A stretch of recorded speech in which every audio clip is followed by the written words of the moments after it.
All right. What's going on, chat? How's it going?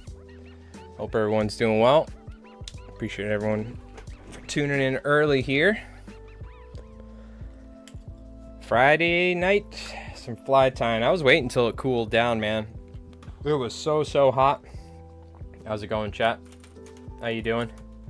It was so hot. I was gonna run the AC, but I was like, you know what? Let's just wait a little bit. I took a shower anyway. What do you call it? I just waited for it to cool down. Especially my room upstairs gets pelted by the sun during the day. But what do you call it? Got some squid flies we're going to be tying today. I got an order of some jumbo squid flies, so we're going to be doing the monofilament sections, banding those out, and then probably whipping up a couple. So there's only 12 of them, but they're quite big. They're quite large. They're the Shady Ladies 8-inch squid flies. But I hope everyone's doing well. Appreciate everyone tuning in. What's going on, Jim? From Eastern North Carolina. Hope you're doing good. Appreciate you tuning in, dude. What do you call it? So you guys, let's see. The last time we talked was Friday. Saturday was the 4th of July. Happy post 4th of July. We got hit by a storm here in the Northeast that I ended my Mike Rolls dice stream Saturday night, and I was on my computer editing with my headphones, and all of a sudden we just lost power, and my window was half open and I heard the rain and the wind. We had wind up to 80 miles an hour, actual 80 mile per hour wind gusts, and we had a thunderstorm for a couple hours. That the amount of rain was crazy. And dude, the main thing is the lightning. The lightning, I'm pretty certain, actually struck hit some trees up the road for me, because some of the trees split in half completely. It was crazy to see. But needless to say, we lost power. That's how I figured out that a storm was going on, because I was editing on my computer and all the lights went out. We didn't get power back till at some point on Monday, so that was 2 days we didn't have power. So hence why I haven't been able to upload anything. I've been working on some videos and stuff, but I also had to tie all of those roosterfish flies for Monday. I spent the majority of Sunday wearing a headlamp in my room, tying flies with a headlamp, and Monday as well. So that really sucked. Luckily we didn't lose the food in our fridge. We just didn't open the fridge and we put some ice in there. But it was hot, humid, but the main thing was, dude, I had to tie 4 dozen flies in the dark with a headlamp. Even during the day too, it was pretty dark, you know what I mean, because it wasn't super sunny either. So, but either ways, that's what we had to deal with since you guys last saw me. We were living in the dark ages. We were the hardest hit area on Long Island, and I think we had the worst, in my town, had the worst power outages. I think there were some people that didn't get power for 4 or 5 days, but and my buddy who lives 10 minutes away lost power for 30 minutes or something. I went over there, he had the AC on. I'm like, you son of a bitch. But yeah, so we had a crazy storm. Absolutely wild. But anyways, tonight we're going to be tying some squid flies. We have, swap over, we have the Shady Lady that we tied. This is the same one that we tied for our tutorial video, which I got to start banging out some fly videos. I know I've been saying that, but I've been super busy with flies and dealing with some other stuff. So, but we have these Shady Ladies to tie. We have the monofilament to wrap the materials on, and then we're going to be tying them. I went and got some Arex, the blue water hooks, the 6-odd blue water hooks. I think, what are they? SA270s. And these are pretty damn serious hooks. So yeah, we got some calamari tonight. We tied this one up last week, kind of just messing around with the colors and stuff. This one I tied for myself as kind of like a bay squid fly, you know what I mean, for fishing in the bay. But yeah, so we're just going to hang out, chit chat, whip up some flies, and yada yada yada. I got we'll probably do a squid fly video and some other stuff, and I got some big fly time videos planned. I've not been super motivated to go fishing. It's been so hot. I haven't caught a single bass since last fall. I need to get some motivation, but it's been very tough.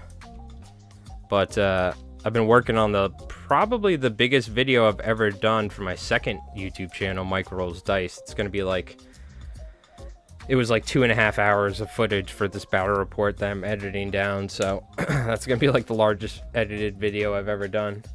So I'm going to have to dedicate some time to a good fly tying, like materials video or something after this.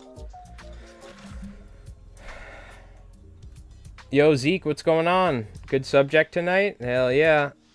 What do you call it? Somebody ordered some big old squid flies, so we're gonna... Now what I found is I can use a little flame here to kind of help coax to straighten this. So that's what I'm doing here. Just to make it a little bit straighter. We're gonna cut some sections. Get the camera set up. So something else too in the side, this is something that's been taking a lot of my time because I haven't been as active on LI Fly's mic here, but I'm actually working on making my own miniatures game. Bobzilla. It's called Tackling the Apocalypse. It's based off of Warcraft 3, Age of Empires, but it's a tabletop miniature game about fishing and trying to gather try to fish for resources and scrap for resources, and then use that to spawn military units. But so anyways, I'm literally, I have like an alpha playtest. Oh yeah, we're gonna need alpha playtesters and stuff. So I already have a couple members of my community from Mike Rolls Dice. But so I have essentially a whole like war game. The idea is that but we've also kind of made an on-ground version because we were like, you'll see, we were trying to figure out how to base ships. But I was like, I want to make a fishing war game because that's like my other YouTube channel. So half of my life is fly tying and fly fishing that you guys see here on this channel. The other half of my life is dedicated towards miniature wargaming, painting terrain, and little tiny guys like these German World War II bolt action dudes to make videos where we battle them out, right? So I was like, we got to do something fishing related, and so I essentially ended up coming up with this entire game from scratch, and that's what a lot of my time has been going into. I don't know what's going to come of it, but eventually I would like to have it's an official game. It's free rules for the basic rules, and then maybe I can make my own STLs of like little fishermen and stuff, and I can have advanced rules so that I can have a Patreon or something where people can join and they can get access to the advanced stuff. But the idea is I'm making a fishing tabletop war game to hopefully one day pay for my boat to be fixed, all right? Because the flies ain't doing it. The YouTube videos are great, you know, they help, but I'm never gonna fix my boat motor by just doing this, so I gotta like figure out something. So I was like, I'm gonna make my own fishing tabletop war game. But it's going to be a lot of work, you know what I mean? And I'm not going to get rich, but if I can, every little bit helps. So, but I want it to be mostly free. It's going to be like a free game, like one-page rules. So anyways, that's what I've been doing in the background for, I'm sure most of you fly guys are like, what the hell is he talking about? It is fishing related though. Pretty much in the same boat, miniatures, fishing, fly tying. Yeah. Those are the two aspects of my life. And then there's some guitar playing sprinkled in, you know? Well, this is Friday night fly tying. What's going on, Tony? How's it going, dude? But, yeah, so, what do you call it? I am excited about that. It's called Tackling the Apocalypse, but I need to figure out the whole, like, eventually, do I have to trademark the name? Do I have to make, like, how do I go about this? I'll probably may have the game on, like, tabletop RPG for the advanced rules. I don't know, dude. I'm gonna have to figure this out. It's gonna be a journey. Essentially, like, starting my own war game and all that jazz. But anyways, we're going to tie some squids. So that's what we're doing right now. I'm going to cut some sections of mono. Let's real quick get one of these Arex hooks. It is hot, but I'm not turning the AC on tonight. I'm going to sweat. I need to lose a couple pounds anyway.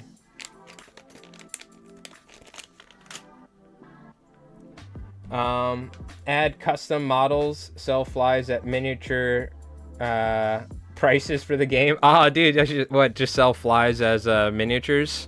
So we use these as monsters. The Krook fly.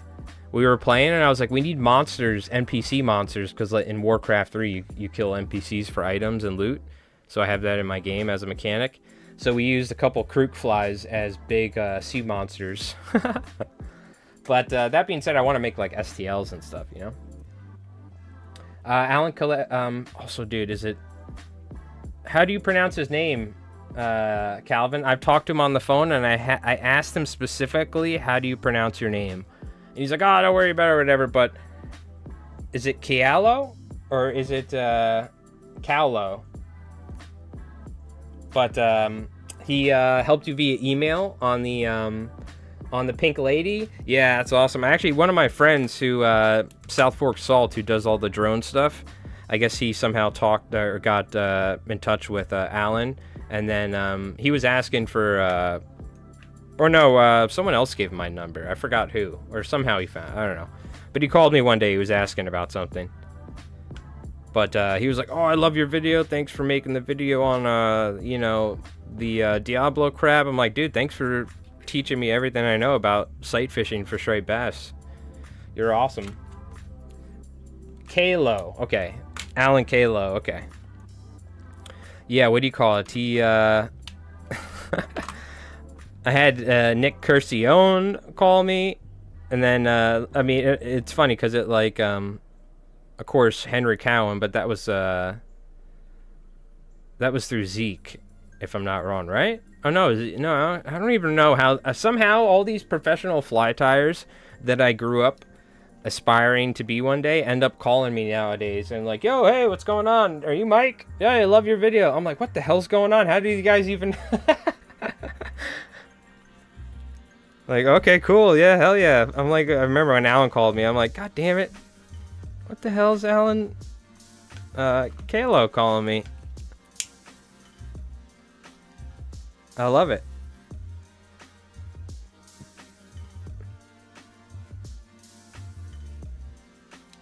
Absolutely love it.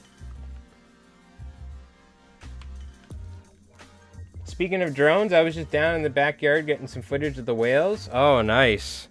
What sort of whales you got over there? You got humpbacks or something? Pilots? What's going on, Chris? Also, what's going on, Sandman? How you doing, man? You gonna be sending some of mine into the rips tomorrow morning? Oh, hell yeah.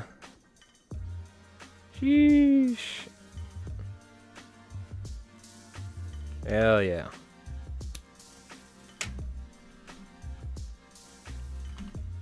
His book is dynamite.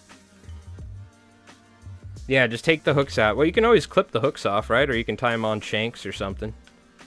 For sure. Ideally, you want to cut these, stick them in a tube, and then put them over some steam. That's the best way to go about this. But I'm being lazy and kind of heating it up slightly and pulling on it. Humpbacks, nice. Yeah, we got a ton of humpbacks off of off of Long Island.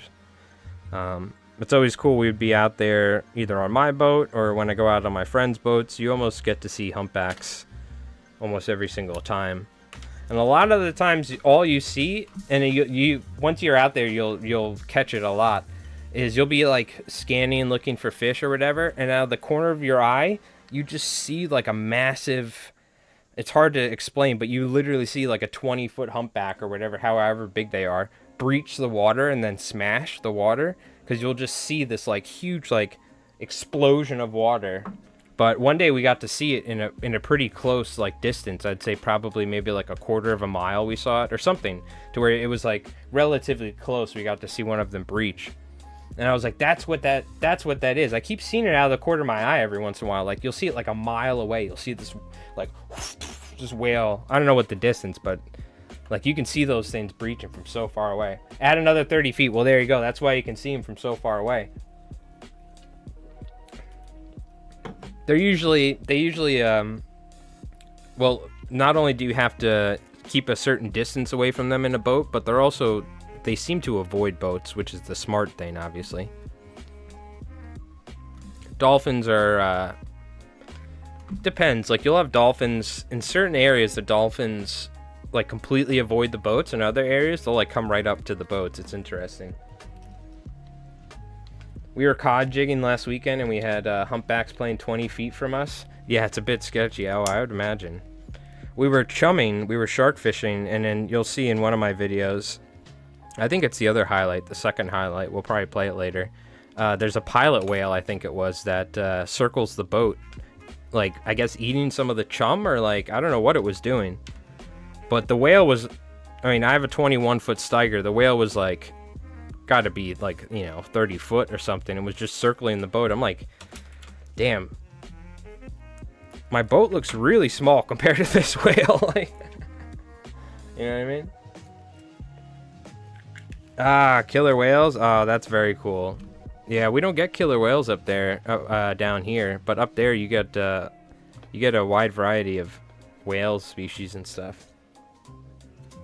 But seeing a whole pod of killer whales, it's got to be a sight. What pound is that? This is 100, Calvin. Yeah. This is 100 pound, nice and heavy.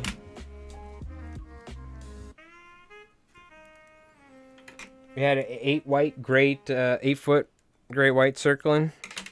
Yeah, there's I have photos, but we found like probably, I think it was around 10 foot or 11 foot, just on the surface. So we were like messing around with it, and I was like throwing a fly at it. I mean, it had no interest, and we weren't trying to actually hook it because I only had an 11 weight. But we got a sick photo of me on like the bow with my fly rod.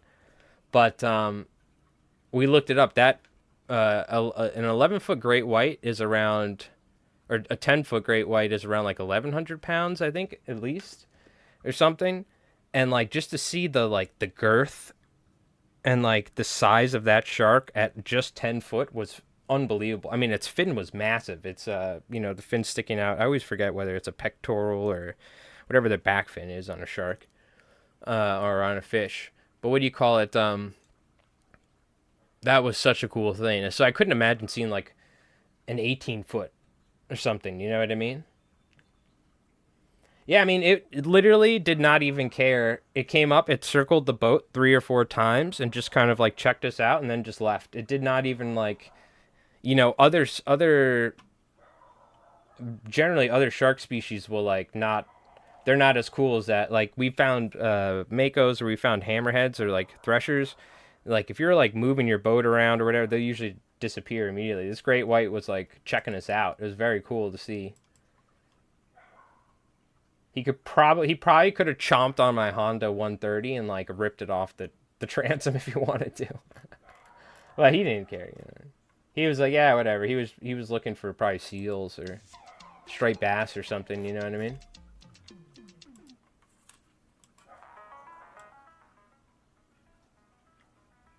All right, and tie some flies. I don't think I've seen any poor beagles that I know of.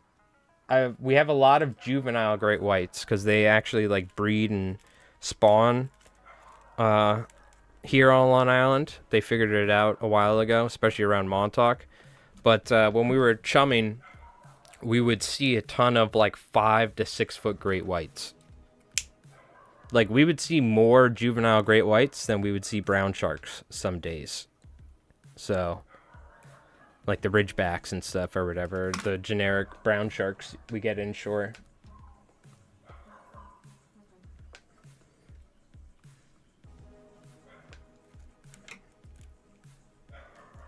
So it's always interesting to see.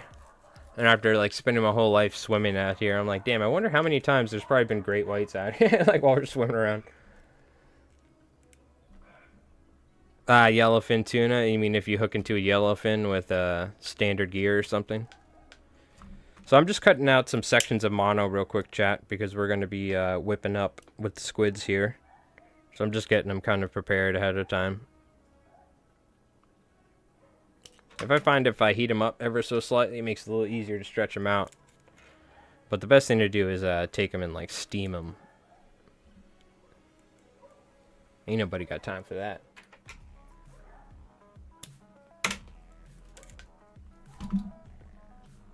Because there's like a slight bend to it, but it'll level out once we start working with it. Especially with the material. Damn, it's hot. I kind of regret not turning on the AC. We'll see. If we reach critical mass, we have to, but I'm going to bear with it. Ah, they eat the fish that you have hooked. Gotcha. Yeah, we don't really have that problem too much in general, but maybe bluefish, big blues or something.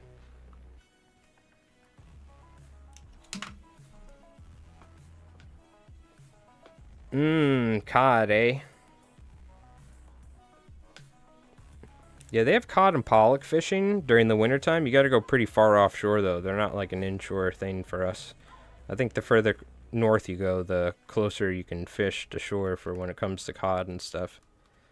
They're like a deep water. I mean, sure they are over there too, but I mean, like, it seems like they got to travel quite a ways to get to good cod fishing offshore somewhere during the winter. That's why it never really appealed to me. I'm like, I'm gonna go during the winter offshore for cod. I'm like, yeah, I'm good. I haven't even gone offshore for tuna in the summer because they have like party boats that go for cod, you know.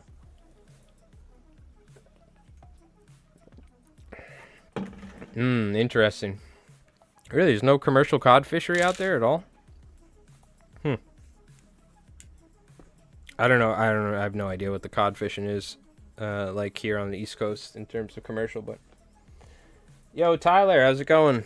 Hope you're doing well.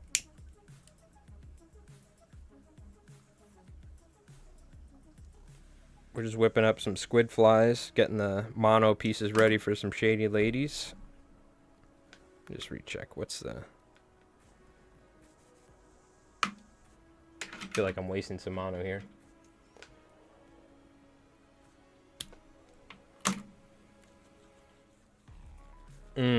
Gotcha.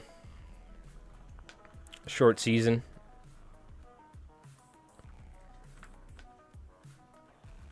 Alright, you know what? That should be good. We're probably not gonna... I do need to tie a dozen of these. Well, let me see how many we got. We're close. Might as well keep going. 2, 3, 4, 7, 8. Alright, we'll cut 4 more. Making a worm fly. Very nice. Were we talking like a cinder worm fly, or are you doing like a bass worm fly? Also, I like crushing the end of this mono like this because it widens it out and it makes it to where your thread's not gonna fall off of it. Long as your hand. Ah, interesting. So not cinder worm.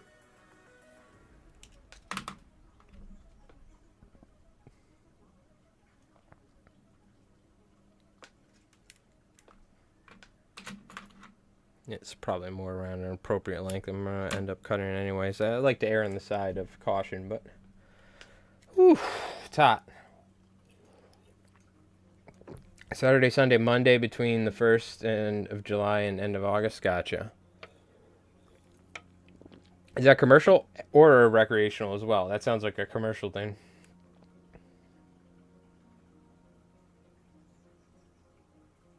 A 5 or 3 foot long worm fly? Now we're talking. You're talking about the worms you see when you're digging trenches for razor clams and steamers. Those like alien worms that are in the dirt. That's just recreational, gotcha.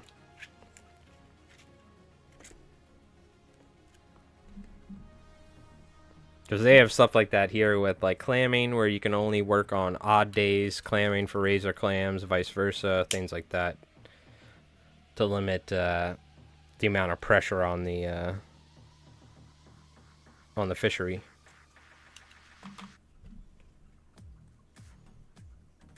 Yeah, which it could be, I guess, depending on how good the fishing is, depends on how long the season's open for, because it's based off of weight.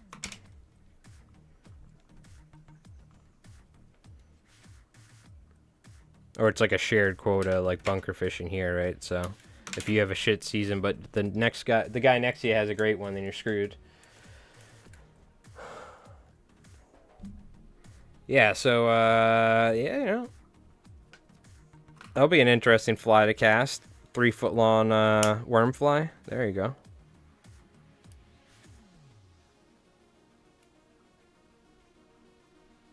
Now we're talking. Innovation.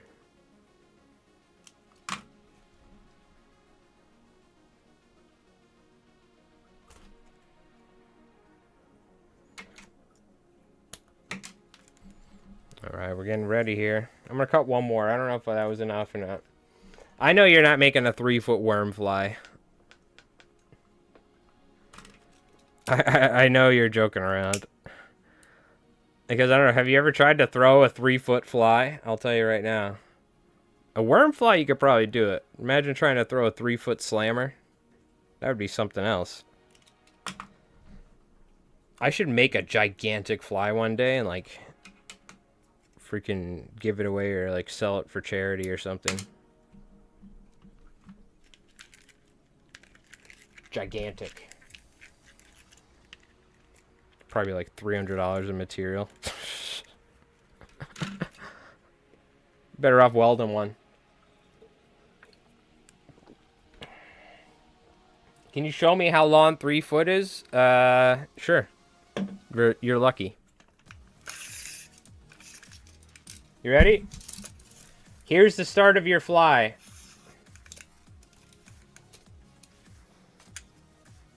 And it's about to there. You ready? That's the best you're getting. You're even lucky I showed you that. Yo, what's going on, JD? How's it going? You're lucky I'm a tabletop war gamer and a fly tire. I do have my measuring tape here, which is odd that I have a full-size measuring tape to measure flies that are under 12 inches most of the time. But all right, we're gonna take our thread. We're gonna start whipping up this fly. I'm going to zoom out here because a lot of this work is done off the vise. Tying like a maniac? Good, that's what we love to hear. What do you been whipping up? I just realized that we got to make sure this is tight. Otherwise, it's going to go flying around on us.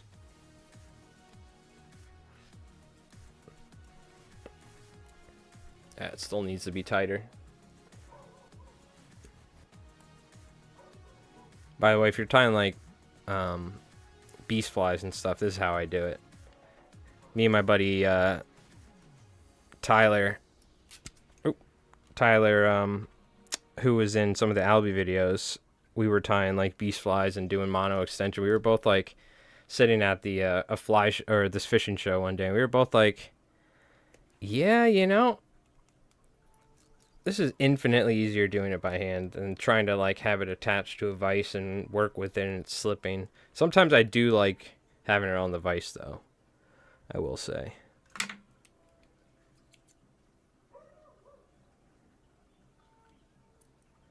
Oh, it's about time for a new pair of Fiskars. These suckers are getting dull.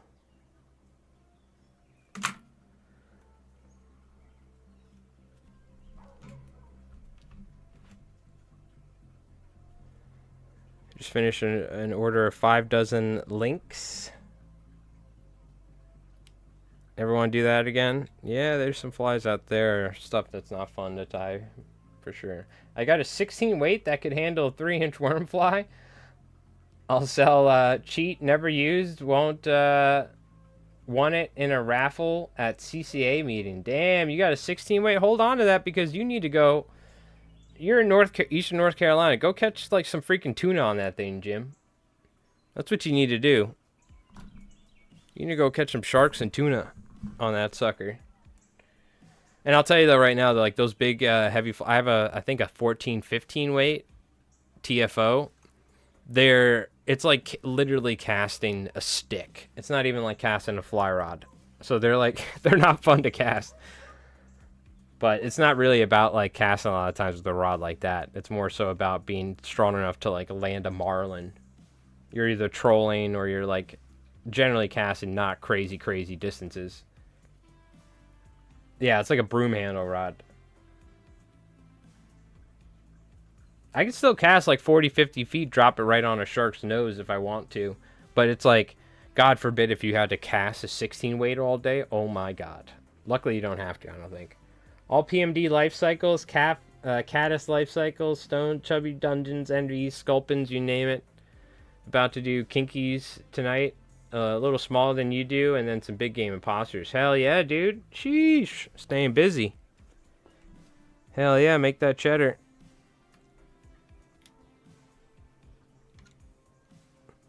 Yeah, we got these squids. I just got all those kinky mothers done. I gotta send an invoice for them. Make sure I get paid in a reasonable time. And yeah, focus on YouTube after we get these done. I'm going to be doing the voiceover for the next battle report video, and then I'm going to have time to do some fly tying stuff.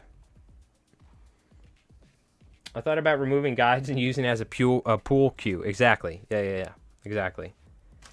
Also, it's not official. It's not like finalized, but there's a good chance that I have my my first ever like paid sponsorship, but for Mike Rolls Dice, and it might be this game store. So we'll see. But they might sponsor me making a battle report for one of the upcoming Conflict 47 releases. So very, very cool.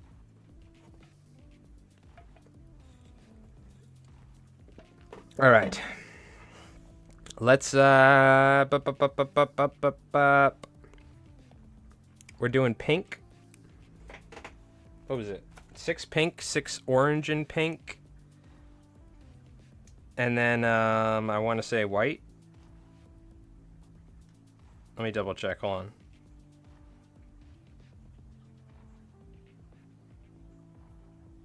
Yeah. White, pink, pink. All right, so let's just do some pink ones for now. We're going to take a tiny bit of a staz and wrap a small bump to give us a little raised area to work with. Just a small amount here as well. This is where it's definitely almost easier to work with it off the vise, but for the staz, it could be tricky to roll it, right? So, or wrap it. Whew. Part of me wants to just turn off my web camera and take my shirt off because it's so fucking hot. Well, it's summer. I'm gonna be honest with you. I mean, I'm sitting in my backyard in my house. I'm not wearing a shirt most of the time. It's freaking hot.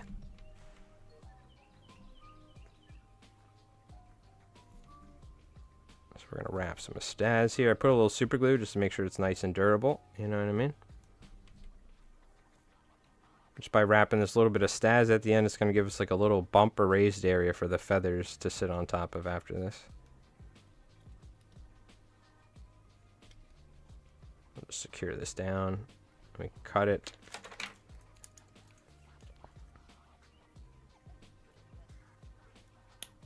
A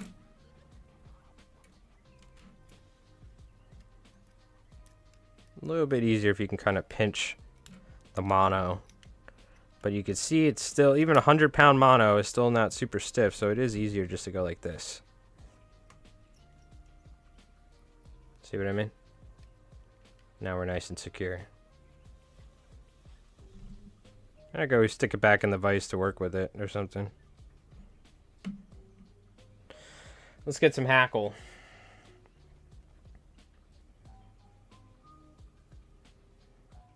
Wait, so let's see, it would be 4, 4, and 4, right? Something like that. Let me get some hackle out. We'll get some nice pink hackle here.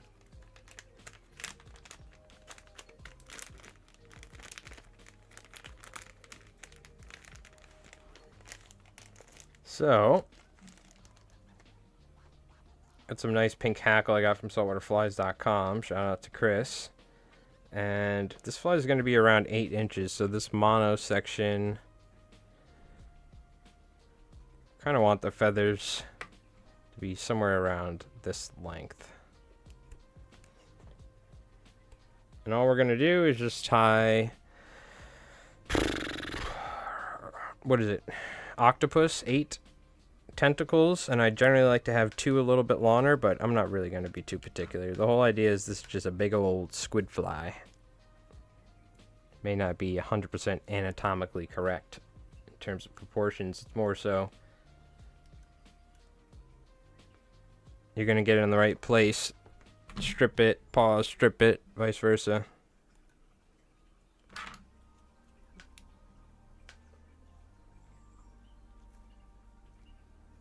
Because we have that bump of a staz, you can see now we have, it's like kind of pushing that hackle apart, which is the important thing.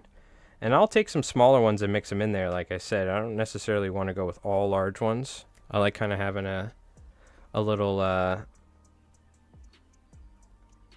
variety in the length of hackle. If anything, I'll probably make the longer ones up on top, just for out of like tradition with fly tying and what I'm used to doing out of force of habit.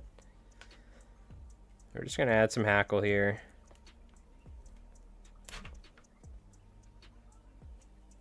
Put some shorter ones on the belly, some thinner ones, some thicker hackle.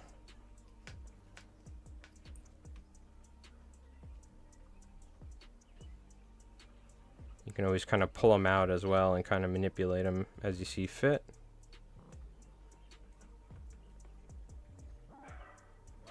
I'm just kind of using some fairly tight wraps on the mono as best as I can because the whole damn thing's moving, but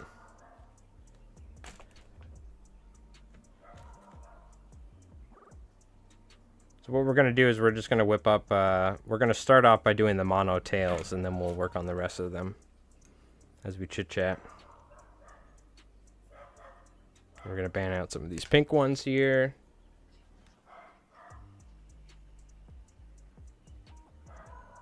So let's see, we already got 4. A couple more, and after these longer ones up top, I'm going to go to short ones. My neighbor's dogs, dude. Yapping away as usual. Let's take this. Yeah, we'll stick some nice and short ones in there. It's nice to have a little variety in the length of the hackle, so they're kind of all like moving around, have room to breathe, if you will. Get a little tricky though as you're tying in. This thing's trying to move. That's why you'll see me loosen my thing here and let it rest like this. The bodkin, or not the bodkin, the bobbin. Now we can go ahead and just tie some short ones here on the belly or something. You just kind of want to spread this hackle like 360 degrees around so it's like evenly covering everywhere. That's like one of the most important things.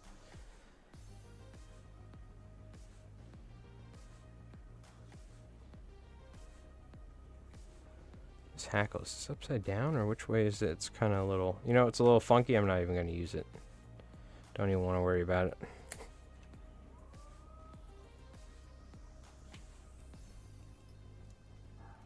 And we'll take one short one, put it on top. And that'll be 8 pieces.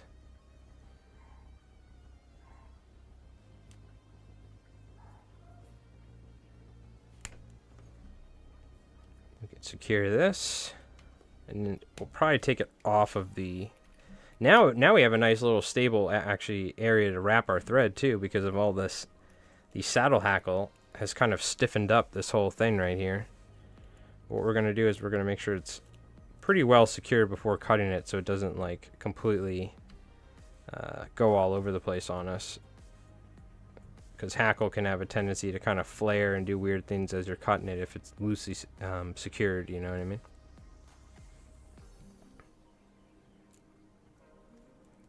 But as you can see, we wrapped it nice and tight. Now we can trim it. Very long bloodworm, gotcha. We are going to wrap... Now we're going to cut this. I was thinking, do I want to like wrap this, the hackle stems forward and like wrap the stabs on top? But no. A lot of hackle stem like this can also cause weird things where the fly like... Maybe that's a good thing if you wanted to. I'll just let you guys know. Like because the hackle stems are hollow, they have a tendency to cause the fly to be more buoyant. So you could theoretically maybe do something where you're keeping the hackle stems on there, and maybe it'll like affect the way like the fly is swimming in the rear of the fly slightly. But I usually just trim it. Okay. So we got our hackle head here. Now what we need to do is get our stas and wrap forward. And let's see, what's the length that I was like doing here? We're gonna wrap to about here. We're gonna take our stas here, tie this on. It's where it's it might be the easiest to work with it off device here. Not gonna lie. But I have such a long piece of a staz, I need to be careful, like. Yeah, it's gonna be easier if I take it off device here.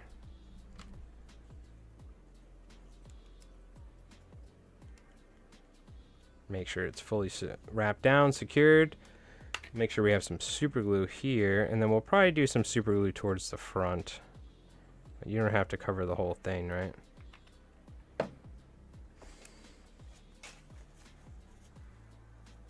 Just gonna dab some of that super glue off a little much. Let me just double check. So now I just need to get this to kind of shimmy on over. Also, not smack my camera would be nice.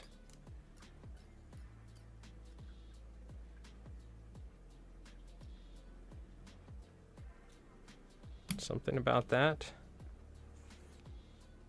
I guess one of the main ways to check, you to take one of these hooks. We're going to put it about here.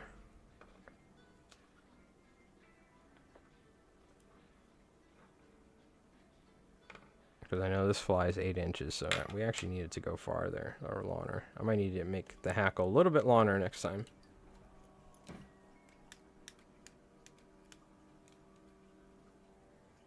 Okay. Now I'm not gonna lie, this can get a little tricky. So what I found to do, what's best, now we're gonna need to apply a little bit more super glue. So you can kind of spin the staz on it. The other thing we could do is secure it to the vise and then spin it. Let's try that first, see how that works. If not, then we'll go to the other option.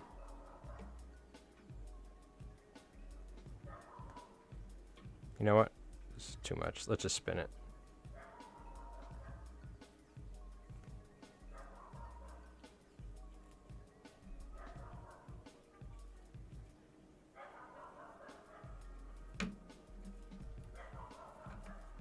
This part's a little tricky, I'm not gonna lie. It's a little bit easier if you can get it in the vise.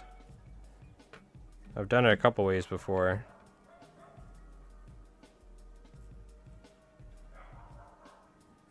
See, alright, we gotta get it in the vise. It's a little easier this way. It's being stubborn, but.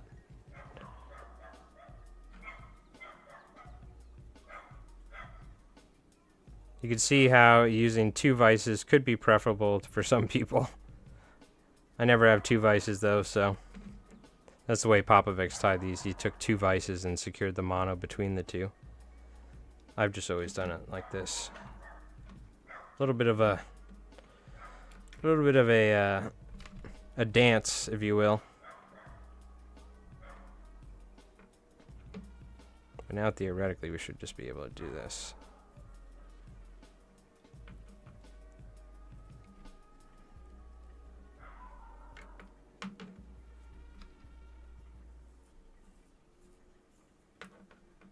I'm not going to worry about this thread too much and whatnot.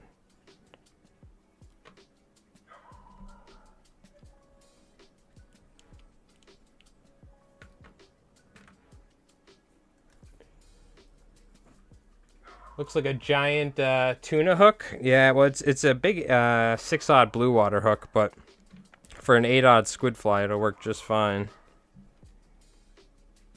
Or for an 8-inch squid fly, it'll work just fine. You know, this sort of fly is like a 30, 40, 50 pound bass off of like Block Island, Montauk sort of fly, you know what I mean? Where these hooks, like, they look like a shark, it almost looks like a tuna hook, and it kind of is. It's a blue water 6-aught, but it also is heavy enough to keel the fly and big enough to get through the lip of a really big straight bass, you know what I mean? Sharp enough.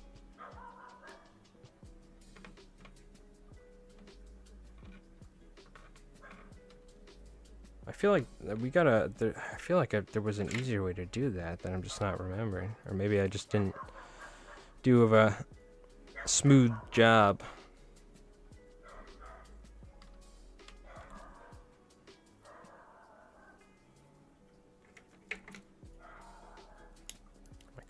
dogs, dude. They just bark nonstop.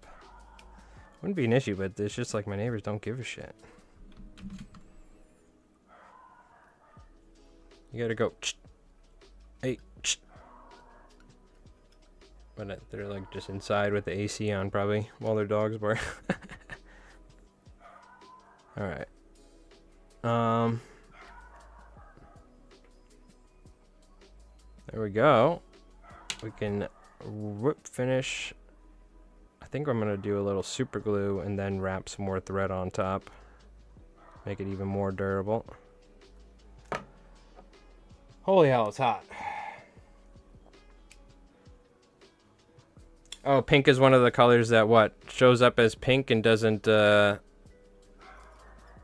get washed out like other colors in the dark? Really?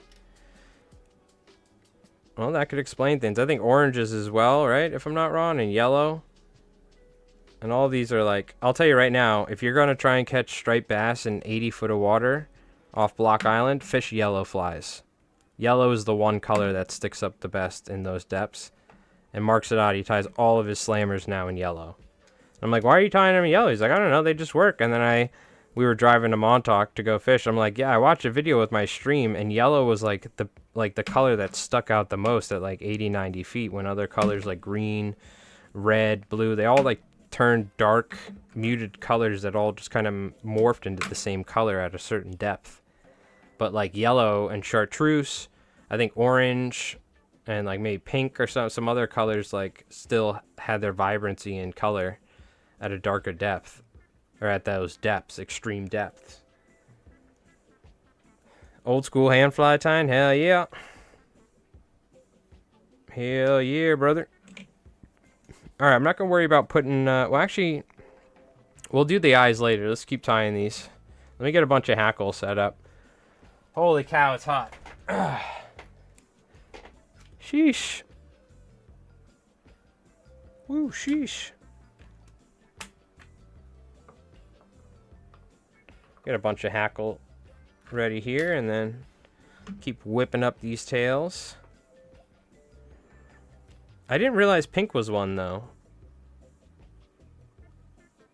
But I haven't looked at it in a while, to be honest with you. I know reds, right? Greens, blues, like purples, they all like kind of morphed into like dark colors at certain depths.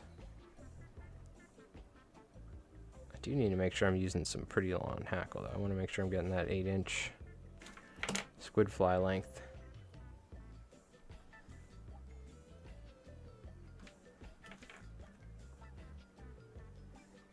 Holy hell. You know, fuck. We'll see. I wonder if I'll make it through the whole stream without turning the AC on. I might have to. Then I gotta close the window. We gotta shut the music off. I gotta put the noise suppression on. I'm just being lazy. I want to listen to some tunes too. I can't help it. Can't help it. A little Friday night fly tying. Some tunes.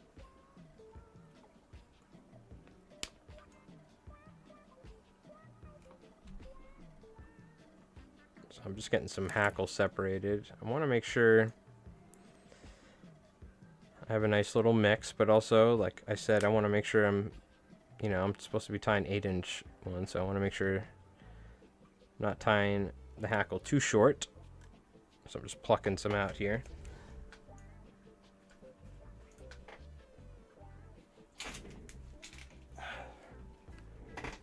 Rio has pink tippet material, and they say it's invisible.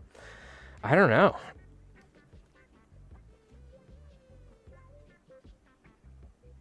Yeah, I don't know. I thought pink kind of got slightly muted, but it's still, I mean, I think it still shows up at certain depths as compared to other colors. But I'm not 100% certain. They sell like camo leader materials, right? They'll sell like gray leader materials or like smoky ones. I don't think I've seen a pink one, but you know what? Who knows? I'll also tell you that I haven't bought tippet in 20 years either, so, and then they still sell tippet all the time in saltwater fishing, so I don't know what to tell you. You know what I mean? People ask me what sort of tippet I use in saltwater. I said I haven't since 1998. All right. All right. It's hot. So we got to take a quick little hookah lounge break in here. Whew. We got an hour. I want to... Should we take a look? Can you see how sweaty is my back? Oh, it's not that bad. I thought it was going to be worse. I think because it's the red shirt, it doesn't show up, but the entire back is soaked. It doesn't look that bad on camera. My back looks terrible. Which, let me get a posture check. Holy hell. That's the result of some scoliosis in my mitosis or whatever the hell it's called. This is why I get up every hour when I'm fly tying. And stretch. Because of my back and neck particular. Feels good though.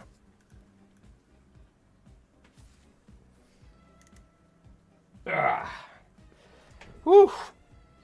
It's the shoulders in particular. I gotta watch out. Yeah, I don't know the deal with the pink tippet. I'm not 100% certain, to be honest with you, what the deal is with that. But I've used like camo leader material and stuff before, and I feel like it's worked pretty good for the most part. I don't know if you guys have used colored or like, you know, like different colored leader material, but I don't know. It doesn't seem to make that much of a difference to me. If anything, I got it because they just didn't have like a regular version or something, you know what I mean? But yeah, is it better to have camouflage leader that you want to be invisible, or is it better to have something that's clear and be invisible? I don't know, you determine, I guess. Sanitarium, what's going on? I've seen some floral brands have pink leader. So there's probably something to the pink color thing. Maybe it has to do with fish.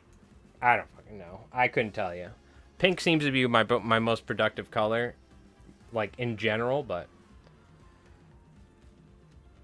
yeah, it's fluoro.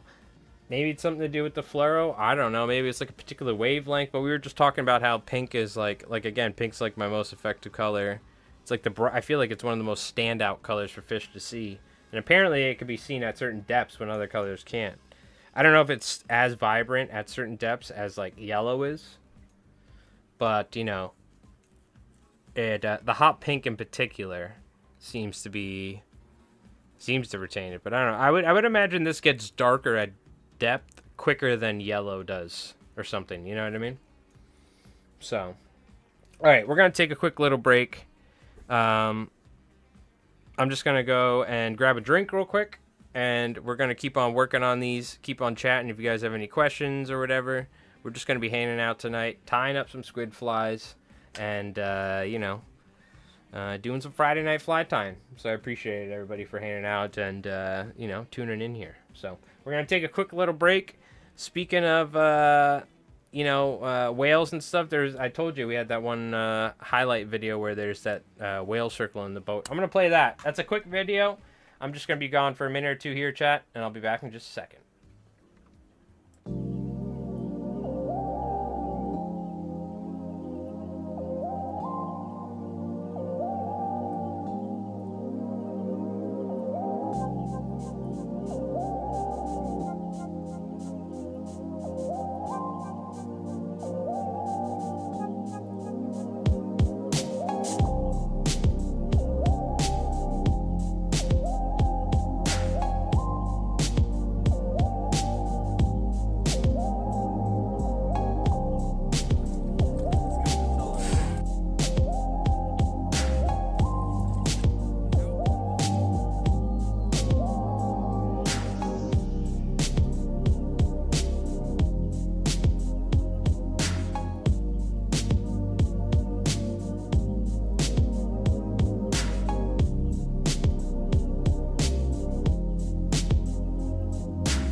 We're back. 1 second, chat. Hold on. Had to grab something.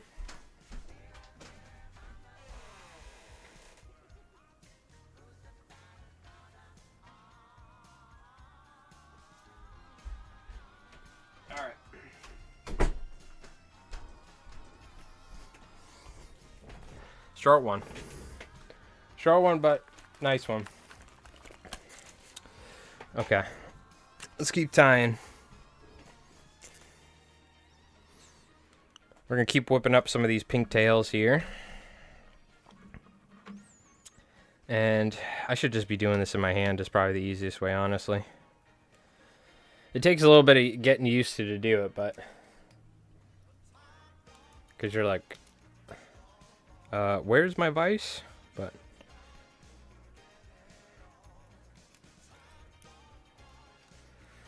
Get some thread on here. Now I have my vise like my bobbin cranked down so the thing doesn't go flying and hit me in the face or hit my Sony camera. Man, I cut my nails short and then I think I must have gotten like super glue or something. Something happened. I like poked the cuticle underneath it. Ah, it's always the worst. Okay. Again, a little bit of a staz here to create a little bit of like a bump.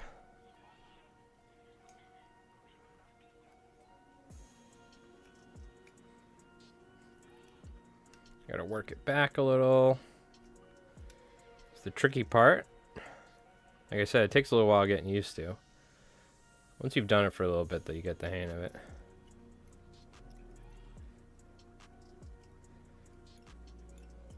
It's kind of mesmerizing, honestly. Until it smacks you in the face. I've had it happen. Has anyone had it happen? Be honest in the chat. It's okay. This is a safe space. You can admit it. I have smacked myself in the face with it before. 100%. I've done this. I mean, I've tied commercially doing this before. There's a time where I forgot to tighten the bobbin, and it was a whoosh. Luckily, not that hard, but still enough to like embarrass myself when no one is around. But after that, you learn pretty quick. You're like, oh, I'm gonna check every single time and make sure that this is secured properly.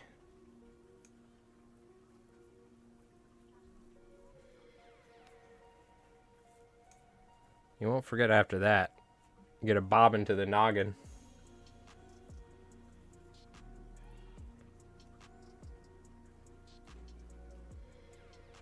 We'll swap this sucker back over and we'll wrap on top now.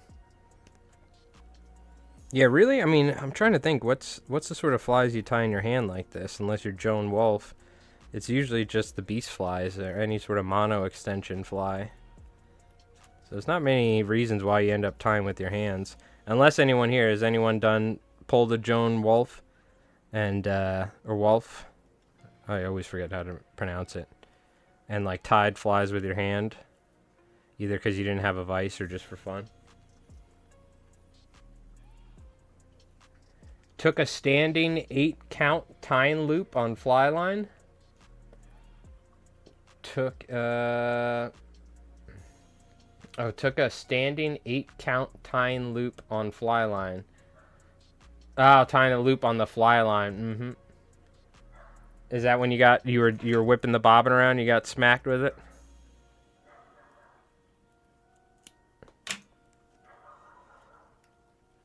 Yeah, I used to do that a lot. The like fix your fly line and make a loop, and it usually works pretty good. Then at some point, I was like, I just don't care anymore.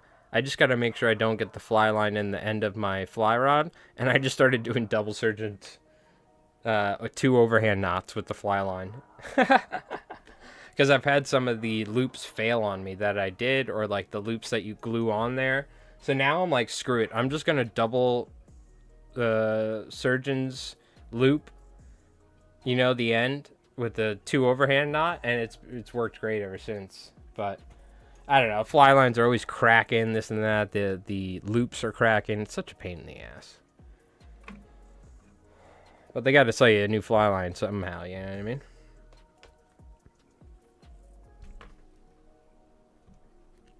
That, and I don't think we're at the age of indestructible fly lines yet, completely. One day maybe, but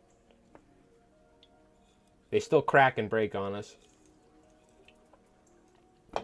All right.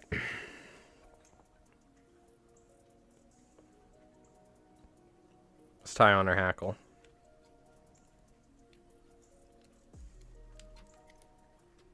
It's going to help stiffen up the fly as well in general. This sucker. There's a weak spot. I'm going to cut that. So the hackle doesn't break on us.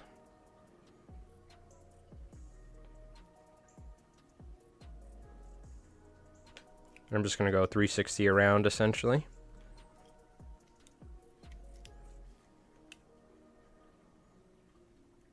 We got to move that up some more. Unfortunately, I lost some length on this, so we're going to have to substitute another one for some large ones.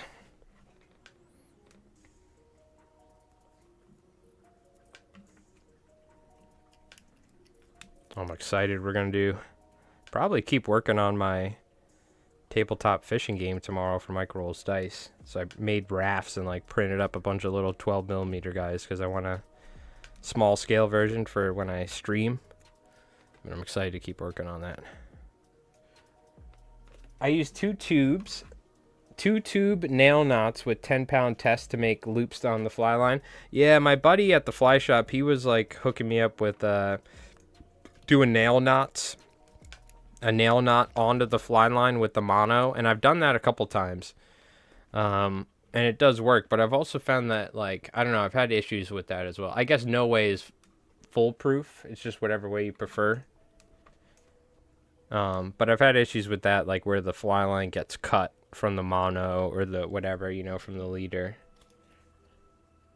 Or stuff like that. But that is another very plausible option. That's like the right way of doing it, really. Is like nail knotting like a piece of heavy mono or something on the end and making it loop. We tried doing nail knots on stream. This was a while ago, probably last year. I think we were doing it. I don't know if you guys remember. I don't know if it was on YouTube or just Twitch, but we tried like to learn how to do nail knots on stream, and I could not do it right. Coat with the soft text of doom. Yeah. Oh, the soft text of doom. Poor Softex. It's a great product.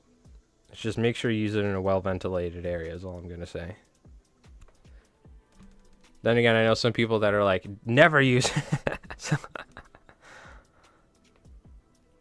I'll never forget, we were tying, me and my buddy Joe, we were like 13 years old. I got him into fly fishing. I somehow somehow got one of my buddies into fly fishing, which was awesome because I had nobody to fly fish with. It was just me and him. To like, you know, 12, 13-year-olds or whatever. It's the only people you would like ever see fly fishing around Shinnecock in the middle of the day. And what do you call it? We were tying in his room, and we had, I think he probably still has this book. I don't know. Probably, I don't think he fishes anymore. But he had the perfect fish book, which is like worth hundreds and hundreds of dollars now, which I was so jealous. I couldn't even find it back then in like the 90s or early 2000s, or the early 2000s. But he had it. So we were like tying. I forgot what we were doing. We were tying. We had the giant tube of Softex. Do you know what I'm talking about? That giant tube that's like this big with the screw-on cap, the black cap with the clear thing. And we were tying whatever, and something happened. I think either he knocked it or we knocked the whole thing over in his room with a carpet. Dude, the amount, like, the fumes that were coming off of that crap for, like... He definitely got permanent brain damage sleeping in that room that night or something, 100%. And I remember spilling some Softex, like, on my pants or something as a kid or something. And, oh my god. Also, I legitimately glued my fingers together once. tying crease flies at his father's house on like a Super Bowl party back in like the early 2000s. We were downstairs tying flies because they were like celebrating some Super Bowl thing. We were playing video games and tying flies. What do you call it?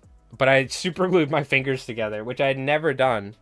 I was always really, really good at it, but I had to like rip my like fingers apart and like rip the skin off and stuff.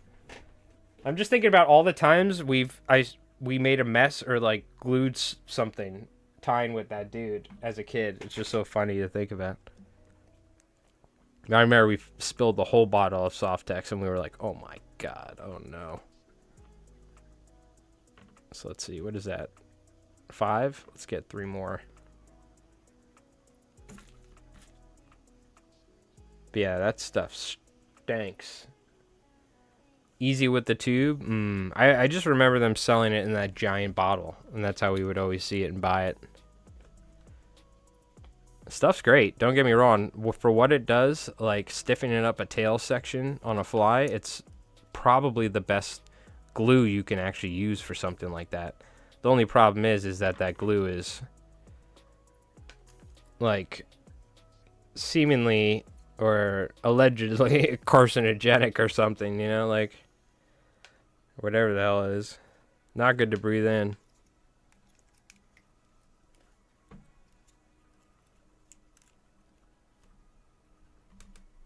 Because I was like, oh, I need to get some Softex to tie mush mouths. And I talked to somebody that knew David Skoke, and they were like, yeah, he stopped using that stuff because tying in a room with it was like, you know, a freaking death sentence. But I've heard from other people who are like, oh, yeah, well, he's probably, you know, he was probably tying with the windows closed or something. But even that being said, I think the least exposure you can get to things that aren't good for you in this world, probably the better off, because it seems like everything's not good for you nowadays in general, you know what I mean? Everything's got a California cancer warning on it or something. This lettuce may cause cancer in California. All right, let's see. I think if we tie one more, we're good. Oh, you hear the cicadas? Oh, it's that time of the year. It's that time of the summer that the cicadas are. I haven't heard cicadas. This is the first night I feel like I've heard cicadas. Usually it's like August. The cicadas are like, they're like going crazy the entire time. We have so many cicadas out here during the summer. Do you get that out where you are? I mean, you're not that far from me, Zeke. Do you get that where you are out there? Might just be my location or something. I'm kind of like where I am or something.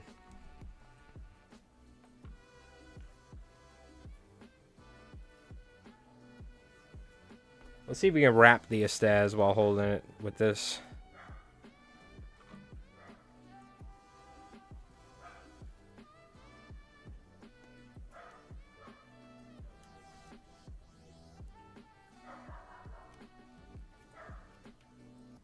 I could see how Popovich was like, screw this, I'm using 2 vices.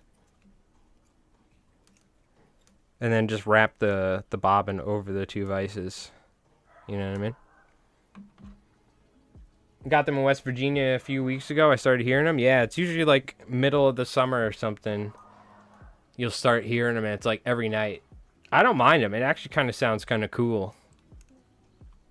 But some nights it's like crazy.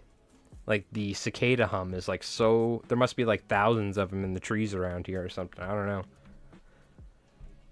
It's funny. It's like there's only like 30 of them or something, but it sounds like 1,000. Let me see here. Going about to here. Let me wrap some thread ahead of time.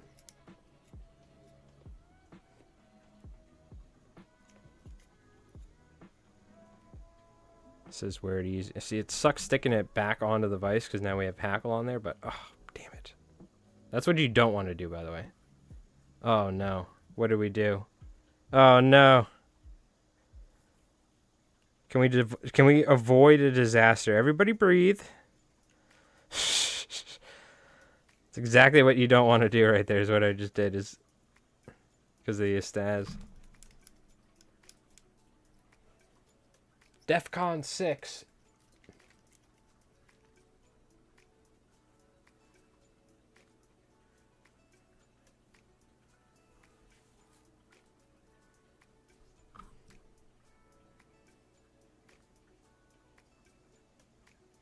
That's about right.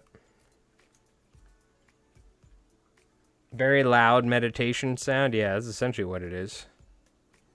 It's like a white noise machine, but nature's white noise machine to go to sleep to. Exactly.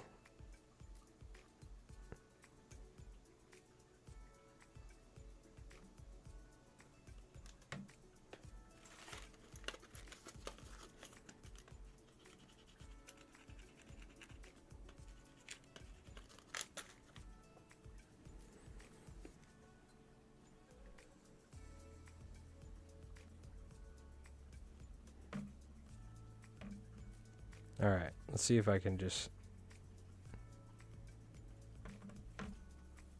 kind of get it started, especially with the super glue. I want to make sure it gets secured here, and then I'll see if I can get it back on the vise.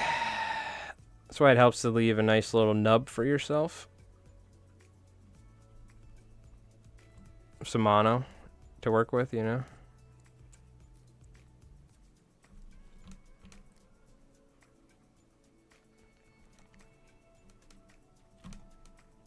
Come on. There we go. Because I really want to get some pressure on here as I'm wrapping this. Honestly, I should probably cut this. Make it easier on wrapping, but whatever.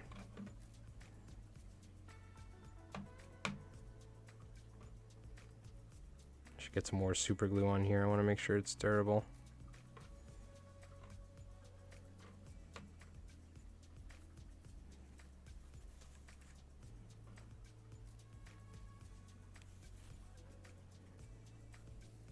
This is how Bob did it. Like if he had 2 vices secured, you know?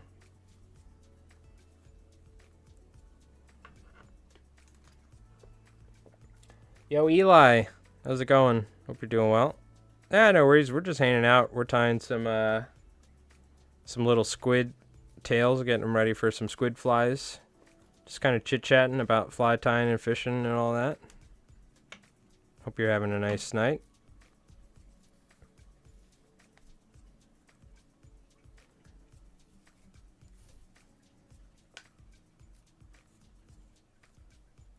You could definitely get a much more controlled wrap like this, you know?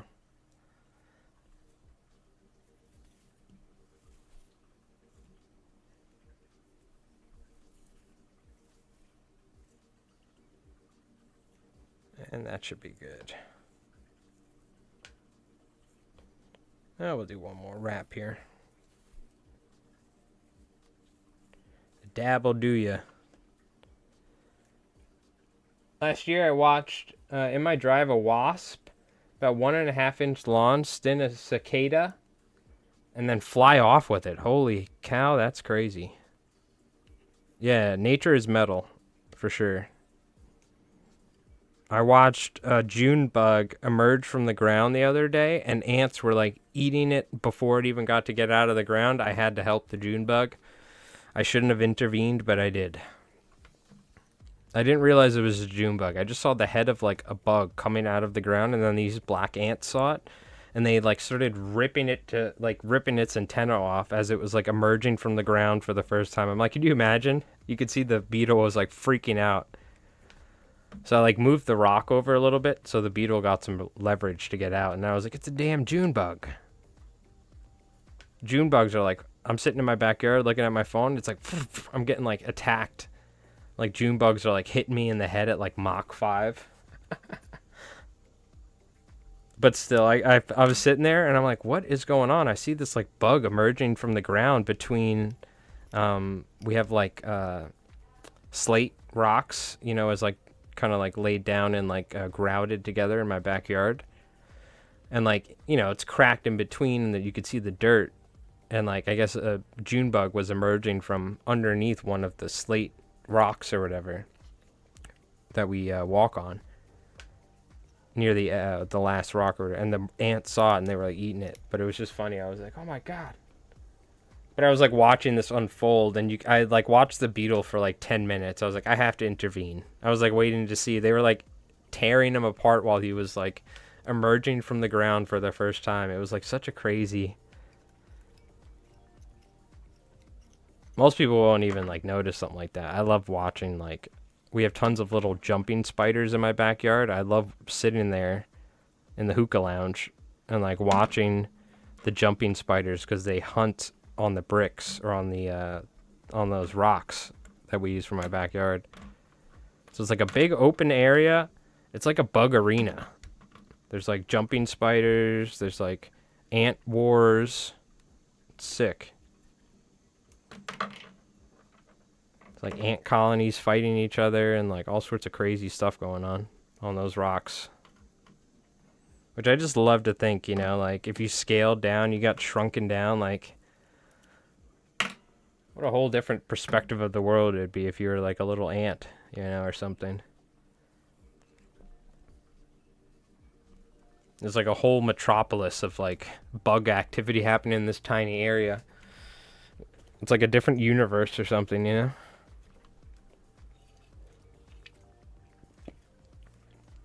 I found a scarab in my driveway. Apparently they eat grapevines. Look like something from Egypt. What the hell? You found an actual scarab? Or did you find... There's also something like... What are they? Blackbird beetles or something? They look pretty freaking crazy. Not gonna lie. At first, you always think they're a June bug. But those things... I think they actually bite too. I think one bit me before. Because we were trying to catch them. I think they're called blackbird beetles. Or blackbird bugs. What's the name of them? They're these giant black beetles we get in the Northeast here. They kind of almost look like a scarab, but I don't think they are. Blackbird beetle. It's actually, so it's just popping up with actual beetles, but yeah, this is what it is. It looks like this. The dragonfly woman? No, that's not. This is what it looks like. You guys know what I'm talking about? These big black, they almost look like June bugs. They have very similar June bug-like behavior.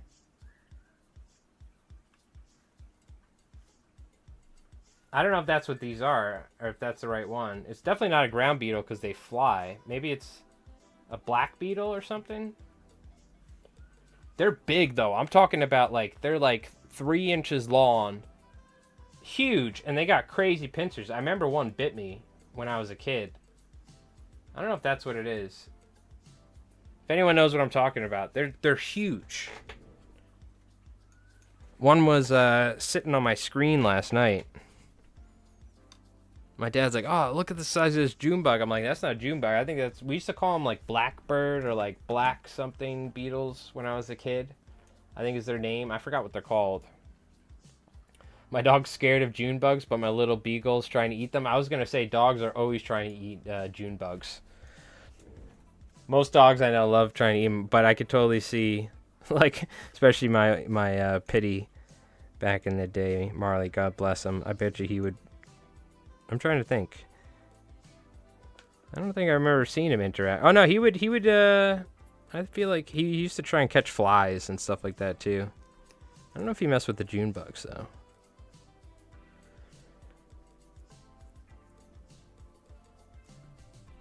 My yard is crazy buggy. The dragonflies rule the roosts till the bats come out. Yeah, but that's the way it should be. You know what I mean? Your backyard is supposed to have insects in it and stuff like that. Because that's the way, you know, healthy ecosystem is. I hate it when people spray pesticides and stuff like this. Kill everything, you know. All green grass. No native vegetation. We have almost no grass. We have like all like just natural, and then we also have native plants, and then we have like vegetables and stuff like that. Some flowers, but yeah. But yeah, bees. We got all sorts of cool stuff. Because we have tons of flowers. We get hummingbirds in the backyard because we have tons of different flowers. This is the time of year where I'll be sitting in the backyard around like 5 or 6 in the afternoon as the sun's like not fully going down, but it's like the sun's at a lower angle, and I'll start. It's usually around this time of year, like even earlier, we'll see hummingbirds. They like they must be making their rounds or something. We have eastern Hercules beetles. Let me take a look. Thank you, Ray. I wonder if that's eastern Hercules beetle.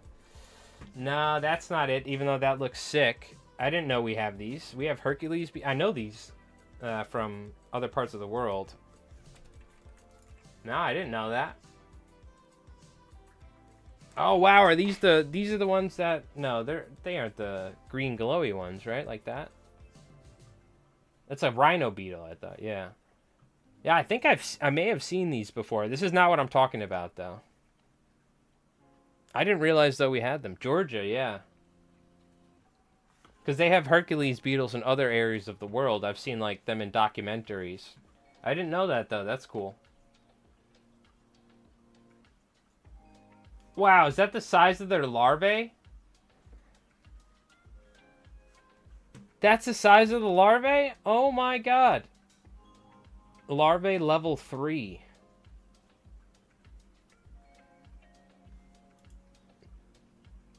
Yeah, eggs, larva is the first stage, second, third, and then the pupa. So this little June bug, this is a June bug anyway, it looks like it.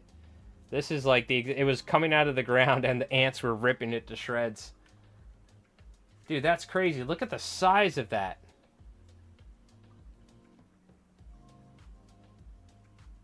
Okay, this is literally something from... Do you guys know the movie... What was the one where... Not Jeepers Creepers, that's the guy... That's the other one. What was the one where there's the bugs... There's like bug people. Is it Mimic? I think the movie's called Mimic. That's what it was, Mimic. And it's in New York City. That movie scared the crap out of me. We used to rent it from Blockbuster. But it's like in New York City in the subways, and there's like a bug person or something. This thing reminds me of like Mimic or something. Or like, yeah, like Starship Troopers. Some sort of like...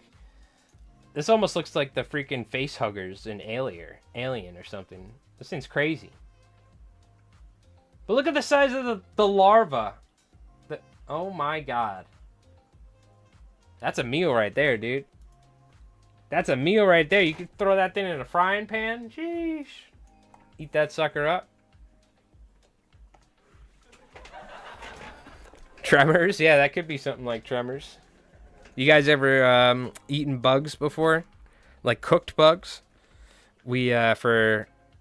the local wildlife refuge that I donate flies to, that we were working on some of those flies a couple weeks ago, and they got them up for auction now for their what do you call it, fundraiser or whatever.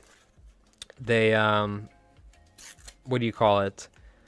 We used to go there for like a summer camp essentially, but it was like a daytime. You'd go for like 6-7 hours or whatever. And then your parents would come pick you up.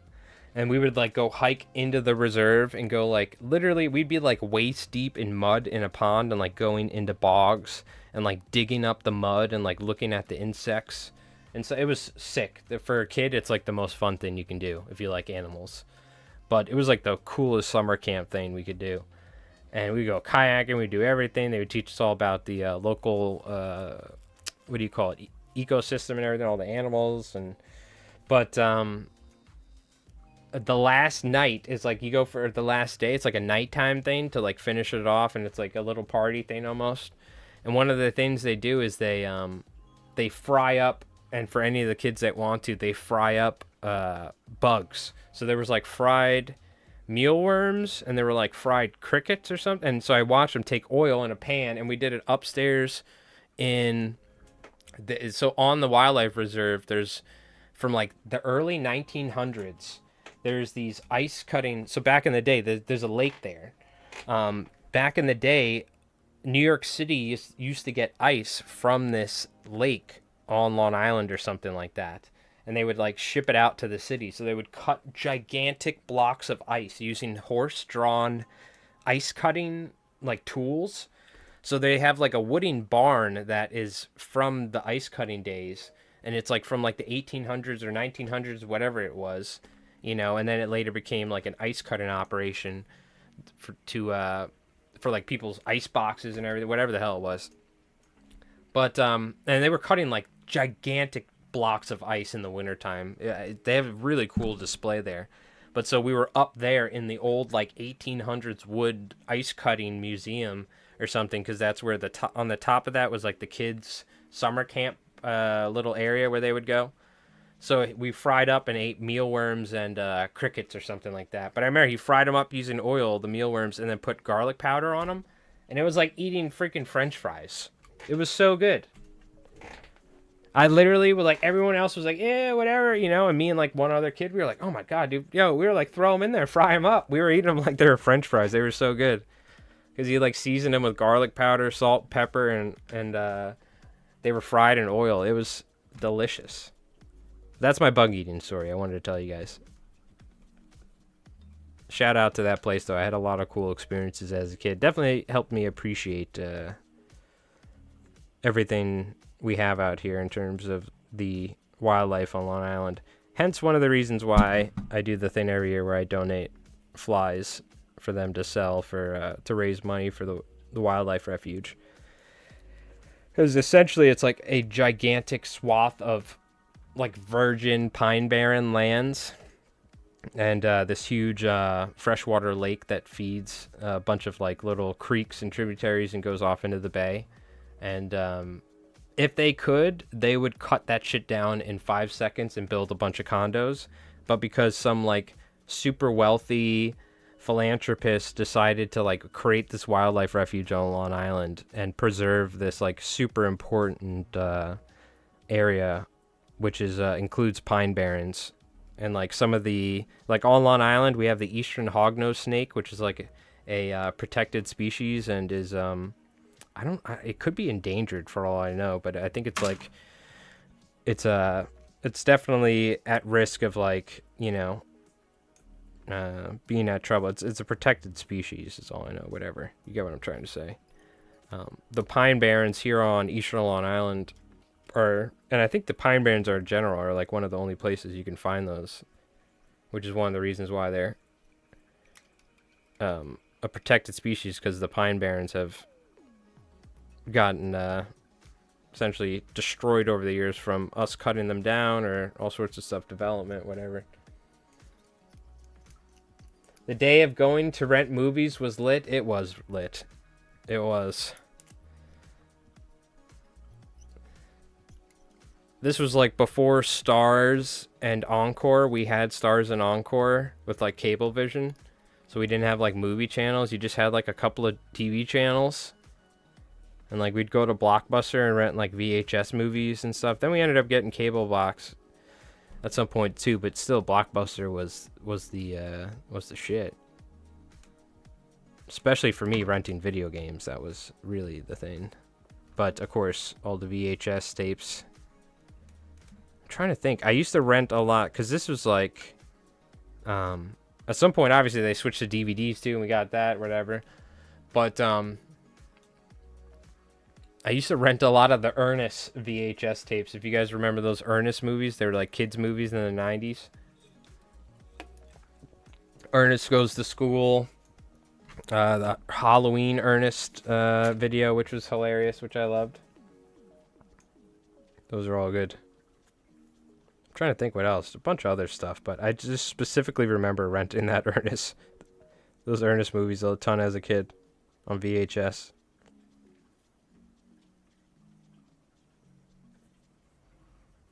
I still, every once in a while, watch the Halloween Ernest movie. It's so freaking good. There's, like, trolls that take little kids and make them into wooden dolls and, like, steal them from the town. It scared the crap out of me as a kid, but when I got older, I would, like, sit around and, like, hit the hookah lounge and watch it, and I'm like, this movie's sick. He's, like, battling the trolls.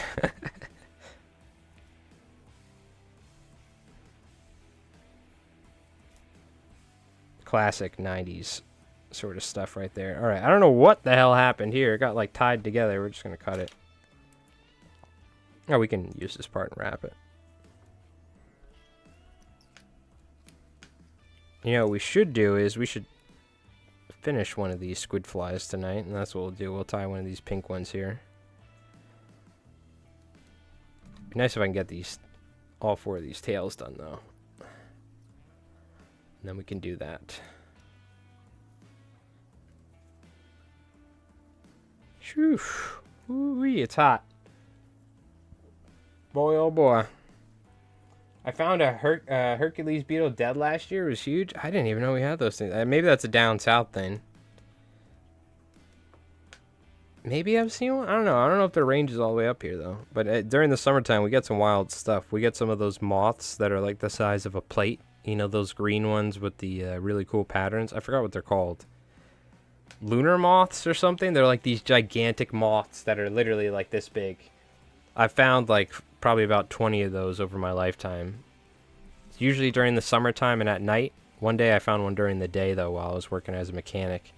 And it was like in the parking lot. You could tell it was probably like tired or exhausted or something. So I like gave it a little water and like or something, or put it in an area and put a little water in front of it. It was like a massive moth, because you only ever see them at night, right? That was weird seeing one during the day. So I was like, oh, something's wrong with this dude. And it's always in a particular area of Long Island, a little bit east from me and further towards the north. I always see them there. I don't know why. I don't think I've ever seen one here in my town. But I don't know if there's any correlation to that, but there must be, right? I don't know the names of them. They're these gigantic moths. We're going to have to Google it here in a sec, because now I'm curious. I think it's like a lunar moth or something. They're literally like the size of a kitchen plate. Or like a dinner plate. It's absolutely wild.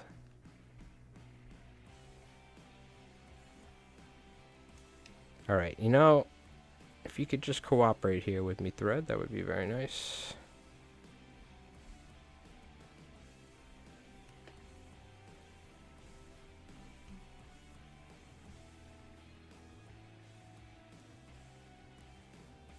I'm trying to think, is there any other crazy stuff?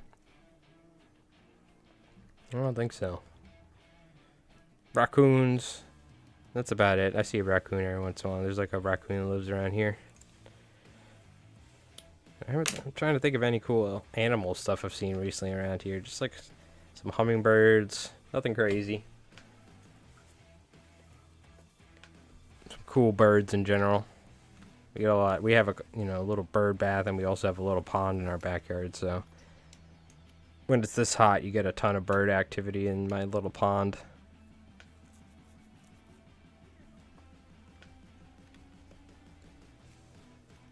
Okay, put a little super glue on here, make sure this is nice and secure. Let's look this up. Is it a lunar moth?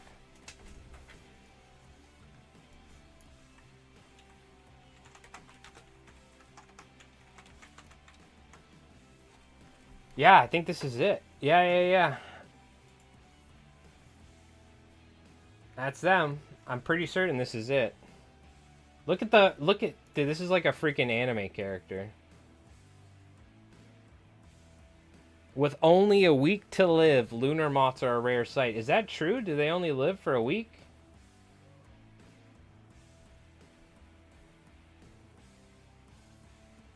Dude, look at that. How cool that animal is. Look at its freaking antennae. Or is that it's like...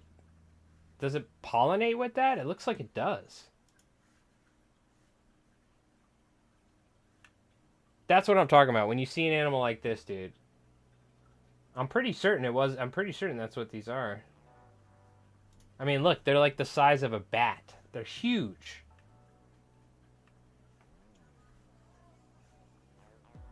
I'm pretty certain, yeah, these are what they are.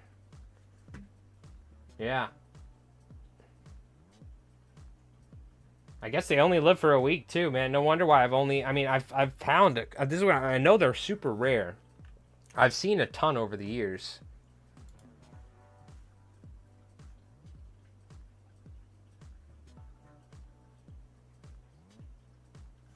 They're one of like the giant moth species or something. I'm pretty certain this is them. I'm trying to remember though, did they have these? I think they did. This is one of the reasons why they looked as big of as a dinner plate. It's these extensions off their wings. But there are different moth species that are like have fuller wingspans and are massive. But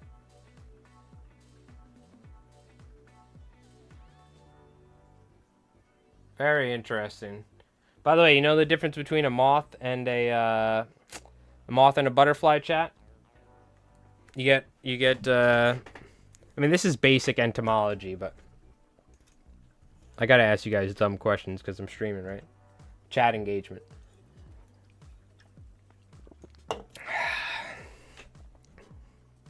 If you don't know, then I'm sure you're gonna learn here in a second.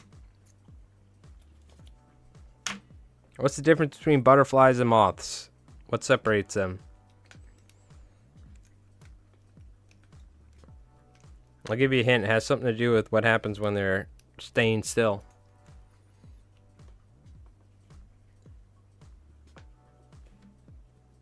Who's getting a gold star? We'll find out. Oh, you got a lot of them there? Very cool. It's such an, like Calvin said, it's such an amazing animal. That's one of those animals that you're like, yep. This shit's pretty cool. The fact that this thing evolved like that. It's pretty wild.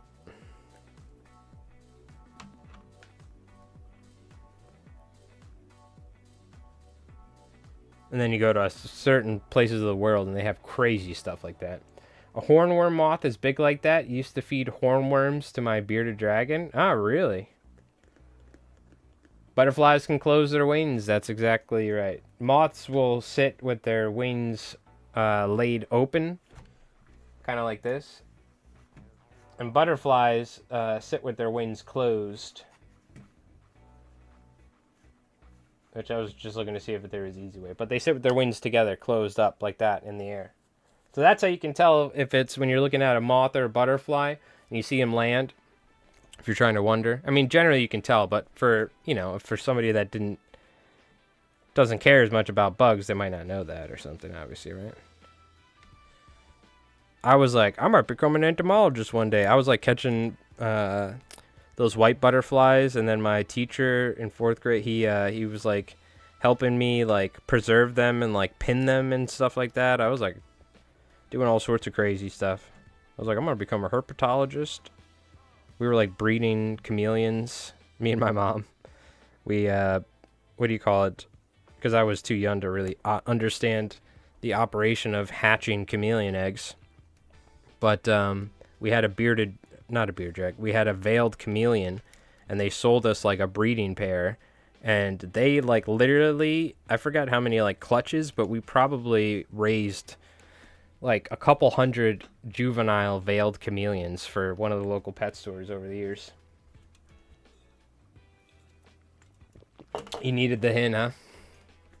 But yeah, we used to raise veiled chameleons, which are very cool chameleons, by the way.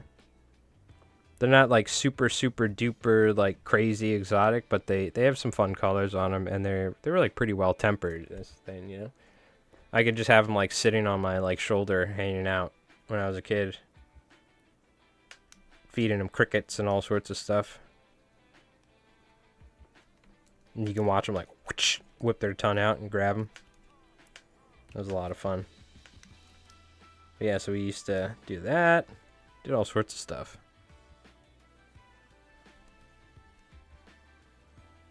What is this? 1, 2, 3, 4, 5, 6. Is that right? Yeah.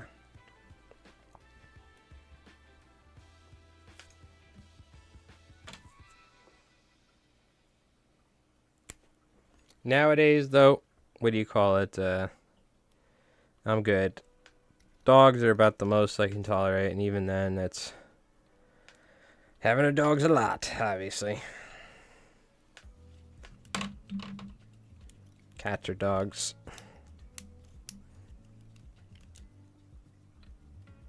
I've had snakes. I've had all sorts of pets over the years.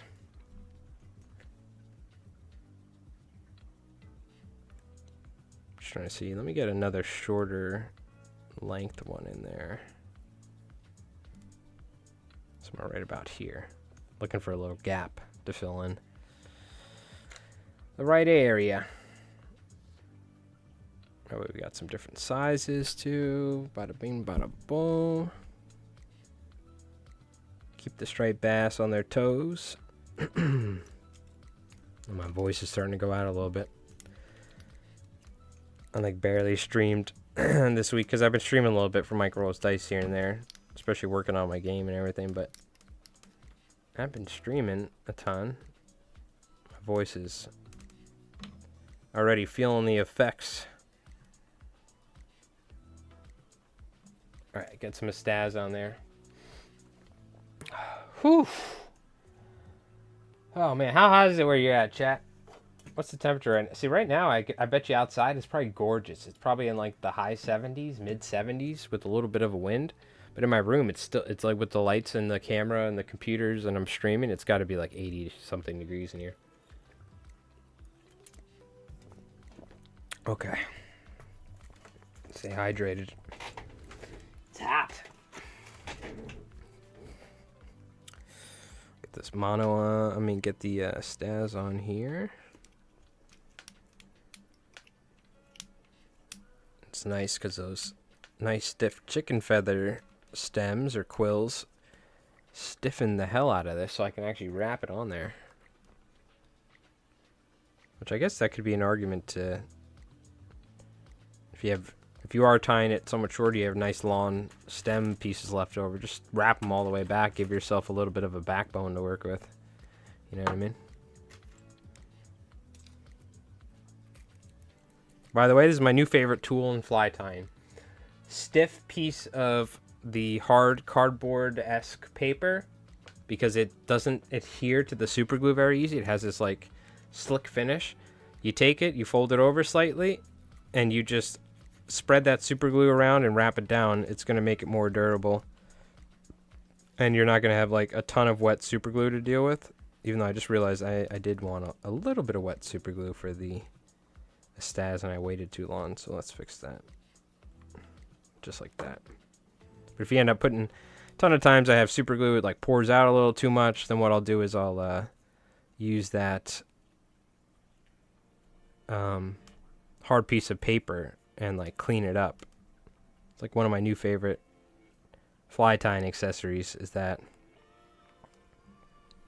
You know me, I don't use whip finish tools. I don't use a lot of modern day fly tying tools. I'm kind of old school. I just use a bodkin, a bobbin, and a pair of scissors. 103 where you're at? Whoo, sheesh. I hope it's not humid at least. Is that desert we're talking about? Hopefully that ain't like Florida or something. Florida, that's like death. Humidity. Hopefully it's dry at least or something.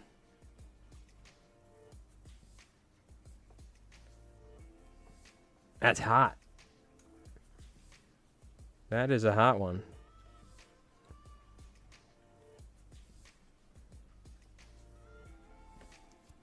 Keep wrapping here. It's kind of easier just to do this. Just make sure you pull it super tight.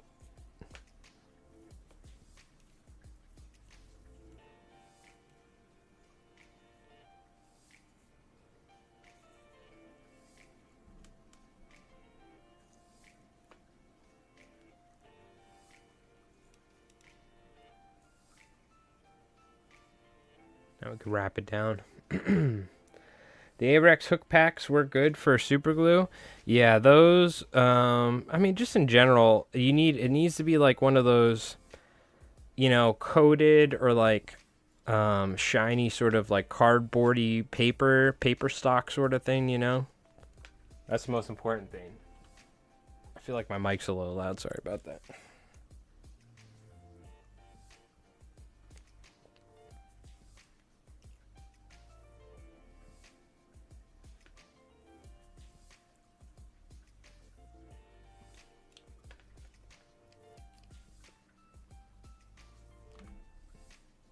Go ahead and cut this.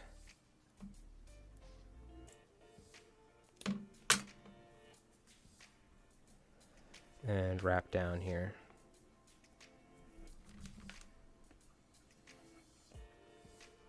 And we should go ahead and finish one of these suckers. Though, 2 hour mark, let's take a hookah lounge break. real quick. Let me go grab a drink. It's hot. Woo. You're in the part of Cali. I'm in it. It stays pretty hot for a while, then cools down now. It's heating back up again. Damn, what are you in, like, Southern Cali or something? That's not Northern Cali, right? It doesn't get, hopefully, that hot up there. Jeez Louise. Damn.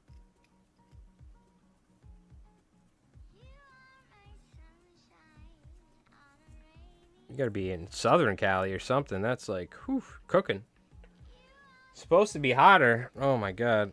Well, God bless you. Especially if you've lived around there for a while. You're born there or something. It's generally easier. Like, you get off the plane, you go to Florida as a Long Islander in the summertime. You're like, you get outside the airport and you're like, oh, what?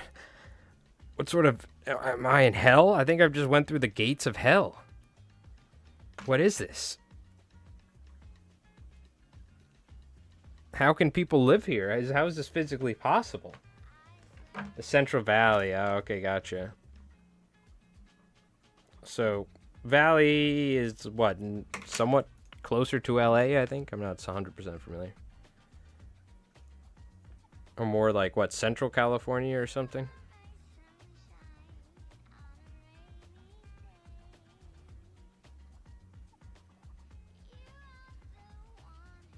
I should know a little bit better. I think my mom was like a freaking Valley girl for all I know. My mom's from Cali. I've been there a bunch of times up in like this is so long ago. Sherman Oaks. Yeah, that's what it was. And then we also like San Diego and different places I remember going to. I remember going to San Diego Zoo. That was pretty cool. Like riding around in like a truck, looking at rhinos or something. Long time ago, though. This was 90s at some point. A long time ago. I've told the story a bunch of times, though, but, like, we saw a mountain lion close to dawn up on a rock somewhere. You could see the silhouette. It was the coolest thing. They had, like, fences to keep him out. We were walking through the grass on, like, they have, like, drainage ditches on the backside of, like, the houses where all the water runs down the mountains to, like, avoid flash floods or something. I don't know what the hell was going on. They have these, like, drainage ditch systems to deal with, like, excess water. And we were walking along them, and it was, like, covered with thick grass. And all we could hear was, like, we didn't know what it was. It was freaking rattlesnakes, because there's rattlesnake dens everywhere over there. And then we went and walked on the beach. And, like, you could see snakes because it had just rained. Apparently, when it rains like crazy, rattlesnakes get, like, washed down from the mountains onto the beach. But the coolest thing was there was a baby sea lion. And I almost got to touch it because I was a kid. I didn't know what the hell I was doing. I should have probably left it alone. But I was like, holy cow, you know? I'm like, this is wild, this place.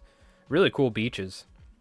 But with, like, giant mountainous, like, dunes, like, super high up, bordering the, like, water. Or, like, the beaches. And I'll never forget, I'm not even joking. I got to see something. It was either, I think it was a killer whale. Something, like, breached out of the water and grabbed a freaking seal. I'll never forget, I got to see it, like, with my eyes. Which is probably why the seals were on the shore or something. Because it was not like, it seemed like random. There's, like, a baby seal on the beach. There's no other seals around. We were like, what the hell is going on? But I watched. Like, there were seals swimming out in the water, and, like, something, it was, like, I don't know how many, it was quite a ways off, but you could see something, like, fly out of the water, huge, and, like, all this crazy commotion was going on. It was so cool, dude. A lot of wildlife nature talk tonight, but, yeah, that was wild. I was like, damn, Cali's got some crazy wildlife. Got some wild stuff out here, dude. Rattlesnakes everywhere. There's freaking, like, killer whales or probably, like, great whites, whatever the hell ate that seal out there. I couldn't even tell you. It was just, like, thrashing, like, probably was a shark or something. I don't know. And freaking mountain lions and all sorts of cool shit out there. Crackheads. 3.5 hours to LA. Gotcha. So you're like relatively somewhat like similar distance to what we are to like New York City-ish, you know, generalized around there. All right. Let's whip one of these up, shall we? I gotta switch my Vice head over because even though this is Don built me this big game head, it doesn't seem to fit for some reason. I was telling him too. The gigantic hooks, but this is a gigantic hook. My old head does, but I also think this head, the grooves wore down over time. Either he cut them extremely large for me and we don't remember, me and him, or what happened is I think the grooves wore down and now they're super, super big and I can fit gigantic hooks. I can't tell you what's going on. I was talking to him about it. I'm like, I don't know why the hell I can fit gigantic hooks in this one, but I can't the other. And I was like, maybe the jaw wore out and that's why I have this beautiful... And still, I can't even... I think I have to slip this in here because... This is still a gigantic... This is literally a tuna hook, essentially. It's massive. Also, I think I need to adjust this. That was the whole thing. Alright. So. This is literally like a tuna fly. Let me make sure to lengthwise...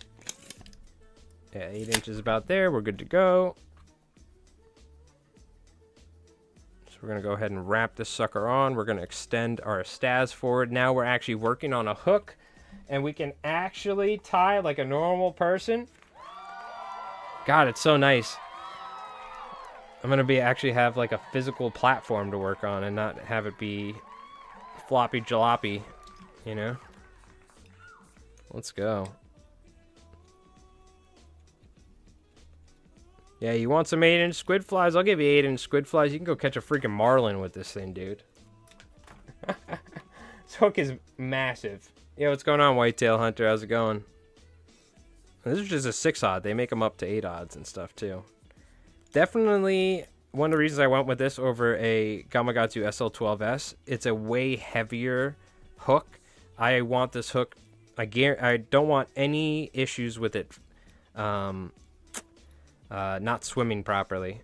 And a big squid fly like this, I feel like just having that extra weight on the hook too, the fly is just going to sink properly. I don't even need to put lead wire on here because it's such a massive hook, you know. It's going to do its thing no problem, so. We'll put the eyes on after, I guess. Ideally, I'd put the eyes on. I guess we'll do it right now. Screw it. So I got these specifically for this, but... Jumbo 3D eyes. So we're going to put them on here. Make sure my camera's not overheated yet. No. It's getting close, though. I tell you what. We should take a break. I got to let this camera cool down. It's getting hot as hell. We're just going to take a quick little break, couple minutes here. And we're going to glue the eyes on. We're going to finish this fly. We're going to chit-chat a little bit more. And we're going to take a look at the Discord. So if you guys got any flies that you want to share... I know Calvin posted some flies, but throw them up in the Discord and we'll take a look here. But this camera is getting hot right now, so I'm going to let it cool down a sec. I'm going to run and grab a drink real quick. We'll throw our Albie highlight on, and when I get back, we'll keep whipping up some squid flies. So appreciate it, chat. Thank you so much for hanging out tonight, and we'll be back here in just a moment.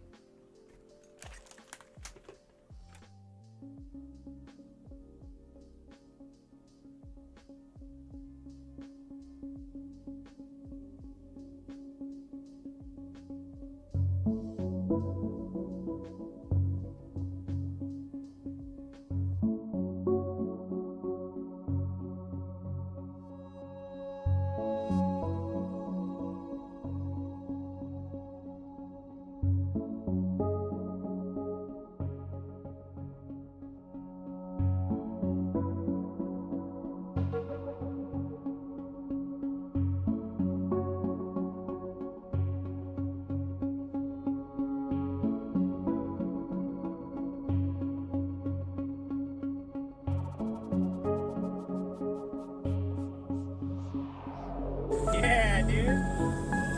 Yeah, dude. Stay tight, alright? Yep, keep it tight.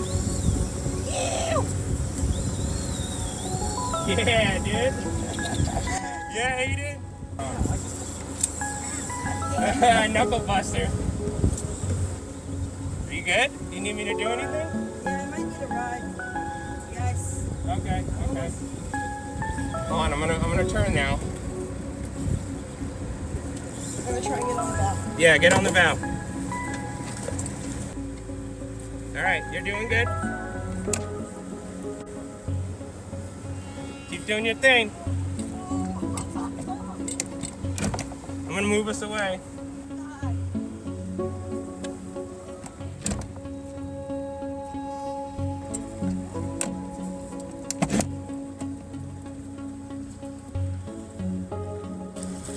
Is that a little one? No, that's a nice one. Oh, let's go! Come here, hold next to Allie.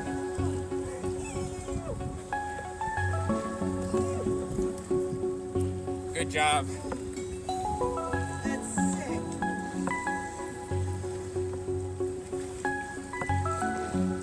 Alright. Nice. Let's go! Albie slap. Good job, dude. Yee.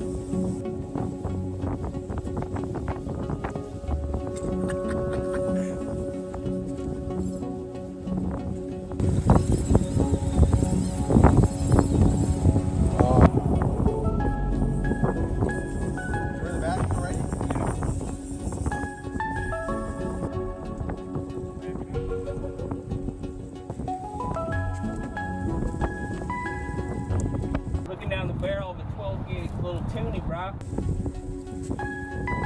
On the alligator too.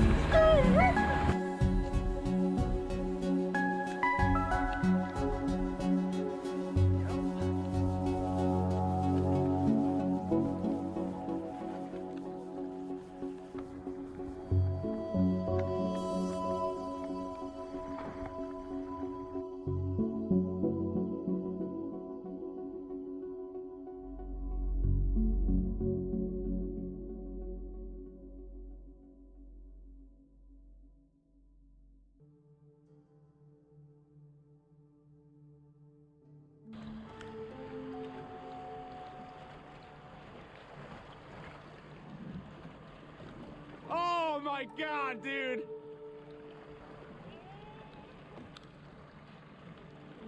What the fuck?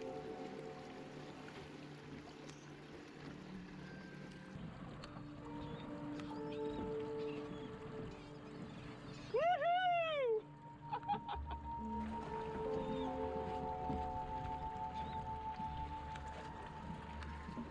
Oh my god.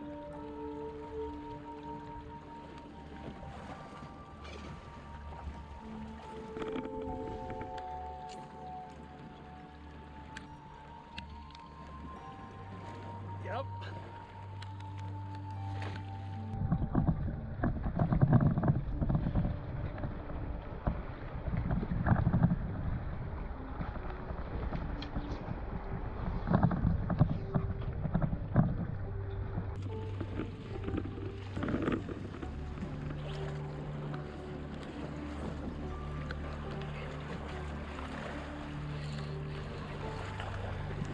Oh my god!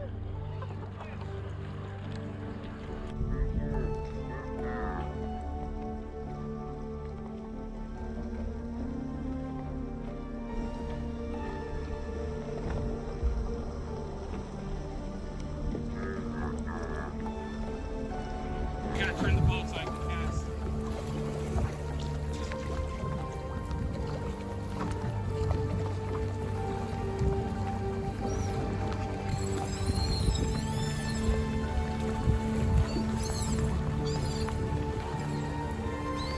Oh my god, dude!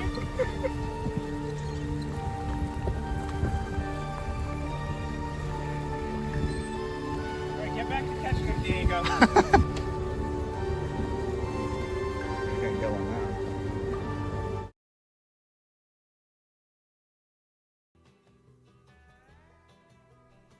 All right, we're back. I don't know why, for some reason for the Albie highlight video now, I screwed something up. I have to fix it every time my audio. It keeps my mic on for some reason. I was just real quick, hit the hookah lounge, and I forgot to mention there was something on Instagram I saw earlier today. There was a dam that broke somewhere in China, and I've seen this video multiple times on Instagram. I don't know if it's real. But apparently, like, I don't know if you've seen it, but it's been all over my Instagram. That's why I'm asking if you guys have seen it. I'll see if I can post it in the Discord later. But a dam broke in China, and there's, like, literally, like, it looks like ducks or something going down this river, but it's apparently, like, cobras or something, some sort of snakes that are all, like, that were in this submerged area in a dam or something, and the dam broke, and all the snakes got, like, they were all, like, piled up, maybe, like, hanging out together. I don't know if it's real. I like, now I can't tell what's AI and not. Like, about 6 months ago or, like, 3 months ago, you could tell what's AI and what's not. Nowadays, it's, like, getting incredibly hard. It's in India. Is that where it was? I'll have to see if I can find it. But it was, like, a bunch of snakes. Like, it was, like, this water, you know, like, the dam broke and the river was surging like crazy. And it's a huge pile of snakes that are all, like, bunched up, sticking their heads out of the water, like, flying down the river at, like, Mach speed because the river was taking them. You saw it, too? I was like, it doesn't look like AI. It looks like shitty cell phone camera footage. But I couldn't tell. It's in India, but I think the dam broke in China, if I'm not wrong. It's because everything I've seen is about China, and I also watched these couple YouTubers that... let's just say they're not ever going to China ever again. They both live there, but they talk so much crap about what's going on over there. That's how I learned about gutter oil. Let's just say you got to be careful with street vendors in China when you get food. But they were talking about this dam a while ago, and they were like, it broke. So it is real. Okay. At least I think so. We'll see. I don't know if the snake footage is real. If it is, though, it looks crazy. It does look pretty wild. Which, you know, I mean, it makes sense. Like, you know, usually it's during the winter, though. Usually during the winter, I mean, I will say this. I don't have a ton of experience, like, herping for snakes out in the wild, right? Catching snakes out in the wild, other than, like, garter snakes. So maybe down south or in warmer climates it's different. But during the winter time, garter snakes bunch up like that, and they'll go in a big den. So, I don't know. Maybe it's some sort of activity like that where snakes bunch up together, because you'll find that that sort of activity with rattlesnakes, all sorts of different snake species where they kind of like gang up together in big groups and like kind of in like a den somewhere or something. Anyways, it was very interesting. We've been talking a lot about animals. I was like, what is this video of like there's like cobras surging down a river or something, or snakes. Looked interesting. And I took a look at the Discord. Zeke posted a video of a wasp stinging a cicada and then flying away with it. So we're going to have to take a look at that. Because that's pretty cool. We've been on an animal kick tonight. I can't help it. There's been a lot of cool animal stuff going on. Also, Lima, what's going on, dude? Hope you're doing well. I'm trying to coax out some E6000 without having it come flying out. Because sometimes I can like rebend this tube the opposite way and it'll stop. But this stuff is like an unstoppable force. Once you squeeze it a little, like it just comes flying out. So we have to be careful. This is an older bottle, but still. Being very careful. Even that is a little too much, so I can like back it off by... So there's a little tip. You squeeze it a little and it's coming out, back it off a little bit and it releases the pressure. Not always, but it's something you can do. I think there's some older glue in here we have to get out of the way first. Okay, now we're good.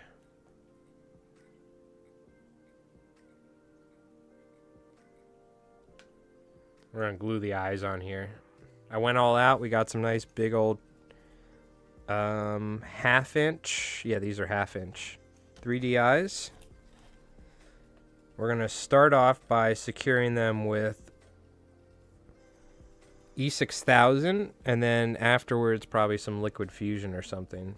Or maybe even like a flex resin on top. One or the other. Something like that. Probably liquid fusion, but you could easily use like a flex resin. This is a gigantic eye, so I'm really trying to cover the backside of it with some glue here. You want a nice healthy dollop so this thing doesn't come off.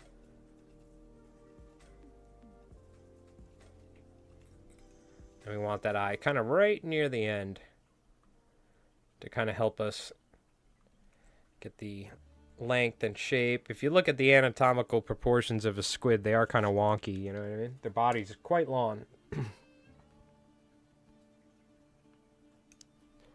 But there's different squid species as well. I don't know. If you really want to get into the nitty gritty, I was talking to Bill from EasyBody about, which we still have to do a proper video with his squid tentacles. I haven't done yet. At some point. He was talking about how his squid pattern, the short fin squid fly, it was like most squid flies you see a lot of times, they're not actually correct when it comes to the body proportions and length of the squid. But a lot of times, like I said, it's more so as long as the length and profile is overall the right shape, you know, the overall length of the fly and everything, it's more so about putting it in the right spot. But if you are trying to, like, let's say you're on a specific sort of hatch and that's maybe the short fin squid up in a harbor somewhere in Rhode Island or something, it might help to have something a little bit more appropriately sized. He sent me a squid fly with it, so it's a sick fly. We covered it, we tied with those tentacles. But I want to get like the proper hooks and everything and do it justice for a video tutorial. But I forgot we do have that. I do need to do that at some point.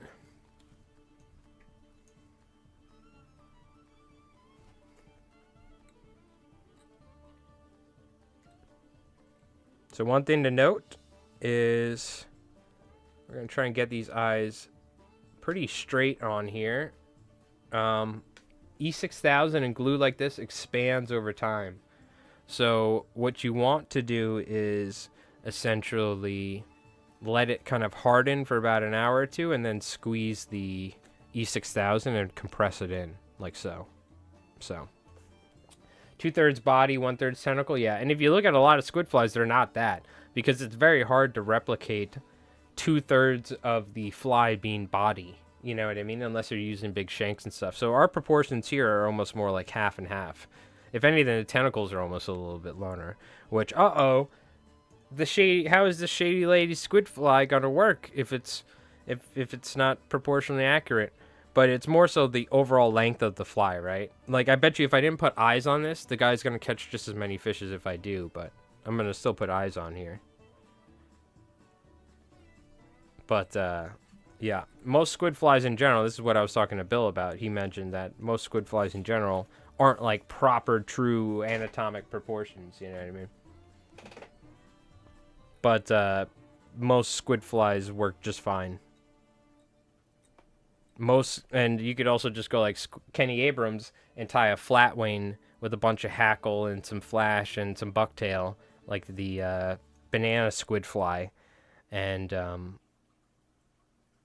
absolutely slay with it. You know what I mean?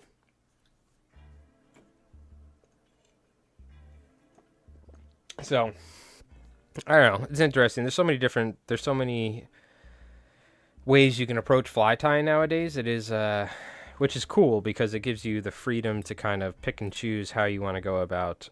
Do you want to be like that old guy on the jetty who has like 1 or 2 flies that look like crap, but it doesn't matter because he's so good at fishing, he'll outfish all these young bucks with their fancy flies every time?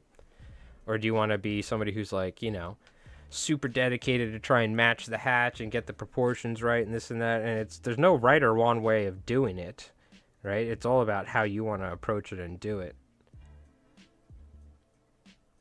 which is the beauty of it. There's really no rule, especially with saltwater fly tying, which is why I always gravitated towards it. We're going to need to make a video. The lawless side of fly tying. Oh! I cut the top off. and it poured out. Oh my god, thank god, it almost got all over the bodkin. Did you see that? How much super glue came out right there? Oh my god. It's because the top was like blocked. That was that happened the other day while I was tying with my headlamp. Because I was like, it was so hot, there was no AC, I had no power for like 2 days. I was tying with my headlamp, I was getting frustrated. The bottle dried over, I cut it, I squeezed some glue out, it landed on, the worst thing ever, it landed on the bobbin. And onto monofilament thread. I was so upset. I had to sit there, cover my hands just ended up getting covered in super glue. But to save the spool of thread, because if you leave a giant glob of super glue on there, it's game over. Even if you dab it off, it could just glue up. So what I had to do was unspool a lot of the thread and then re-spool it back up. And it was just like a disaster. I was so upset. Squid are really abundant in Town Harbor on Martha's Vineyard. Yeah, Martha's Vineyard is well known. Like Cape Cod out in the Rips or Martha's Vineyard are known as like the places where a lot of the squid flies end up originating from. Like Jamie Boyle's squid fly, I think, is a famous one. There's a couple other ones, famous squid flies that seemingly come from those that area of Massachusetts, which has a really healthy squid fishery. Montauk also has a healthy squid fishing fishery. We have some squid in the harbors and bays here around commercial fishing docks in particular, but I don't know. It's very hard to find like a dedicated striped bass squid bite here on Long Island. You know what I mean?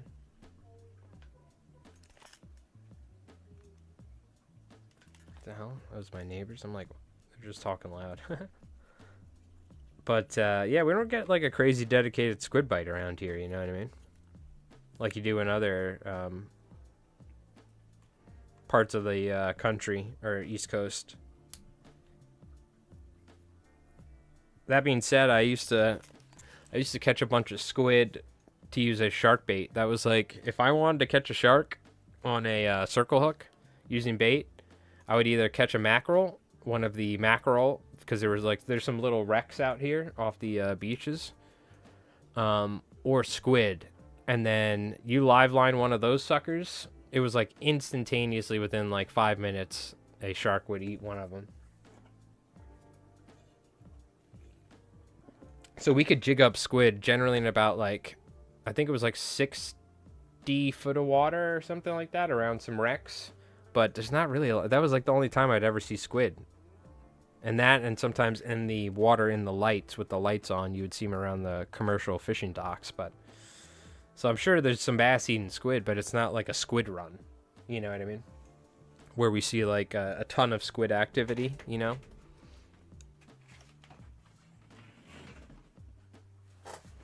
Which sucks, because I would love to get on a bite like that, you know what I mean?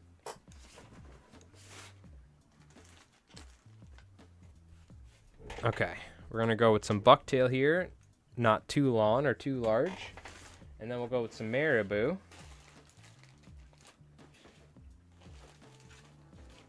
Some nice pink marabou. Which I don't know if I have like crazy long marabou. So instead of palmering it, we'll probably cut it, but we'll have to see what I got. It's not terrible. It's not exemplary. There you go. Struggling. I have to laugh. Caught one with my son in Narragansett Bay, and it inked your son, and he didn't know they did that. Yeah, that's one thing. We caught some squid, and they made a mess all over my boat. That was something I like. You always forget about until you're in the situation. You know what I mean? Like I think most people, especially I've watched I've watched people get ink squirted on them, like in like videos or something. And meanwhile, I get a boat, I go fishing, we catch squid, and I like get it on the boat, and the next thing you know, it like my beautiful bleached white deck of my boat that I just cleaned the night before to go fishing or whatever. It completely just destroyed got on like the vinyl of like the siding. I'm like, oh yeah, they literally shoot ink out. That's their whole thing. I completely forgot about that. Like, you don't think about it until you're, like, in the scenario where you're dealing with squid ink. You know what I mean? Is what I'm saying. Because usually when I was dealing with squid growing up as a kid, they were dead, frozen in a box, and we would use them as bait. You remember those little boxes of squid you could get frozen back in, like, the 90s and stuff? And then you would have to, like, let them defrost. Luckily, it would be, like, summertime, so it'd be really hot out. So, like, the squid, you would, like, try and, like, pry, like, one of the squid that are frozen, like, get them out, and then let them defrost a little bit. And then we'd, like, cut them into strips for fluke. The good old days.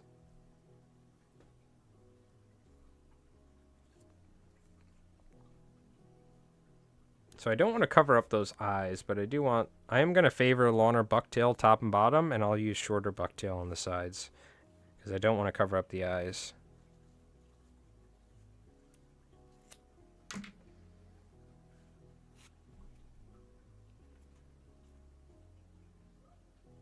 Yep.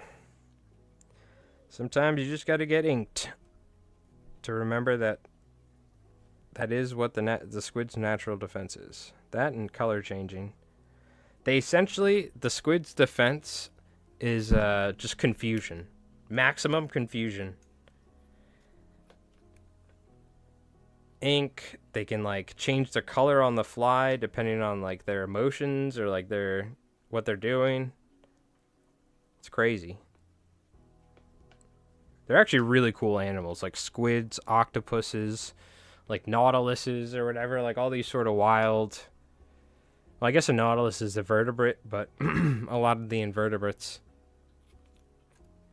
especially like octopuses, they're so smart. Like, they're just wild animals. That's why people think, like, freaking, like, they're like aliens and stuff. Like squids and octopuses and stuff like that, you know what I mean? They're just wild animals. Definitely, like, very interesting. Yeah, squidfish would work great here for something like this. I'm just going with a traditional shady lady. So we're favoring the bucktail quite long top and bottom here, so we don't cover up the eyes, and we can make our body a little bit longer. And then we'll go with some shorter fibers on the side. But yes, squidfish fiber would work absolutely, would be fantastic here. I'm just going for more of like a traditional squid fly. Also, I don't have any bright pink squidfish fiber, I think, at the moment.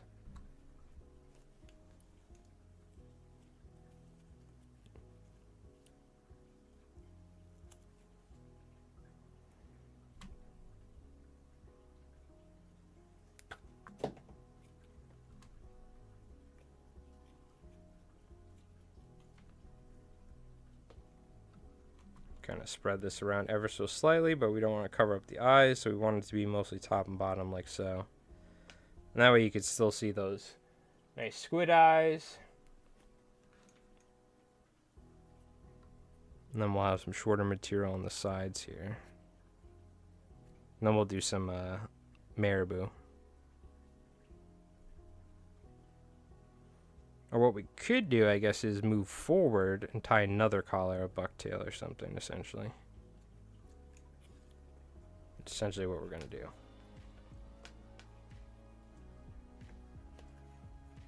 Oh, God. I forgot. Oh, God, please. Not 1,000 gallons of super glue.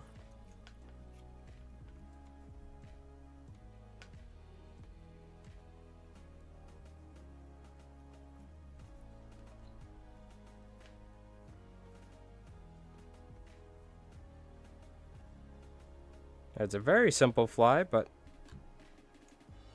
it's a very clean one. Shout out to, rest in peace, Mr. Bobby Popovics. Probably the most influential person on modern day fly tying of all time. And honestly, I don't think we're ever going to get another person that's going to have that large of an impact on modern day fly fishing and fly tying. Just because, like, I don't see, unless they, like, we transitioned to digital fly tying, and we like they banned fishing worldwide, and we're all like wearing VR headsets, like fishing for trout in Japan together or something. I don't know like how you could. But you know what? I hope I'm wrong. I hope we do get another Bob Hopovic. Because that means somebody would do something revolutionary that would change fly tying as we know it forever, so. Because it's one thing, you know, like there's Blaine Chocolate, he has the Game Changers. All these people have done cool stuff, but it's kind of hard to compare to Bob Popovic's. He did so much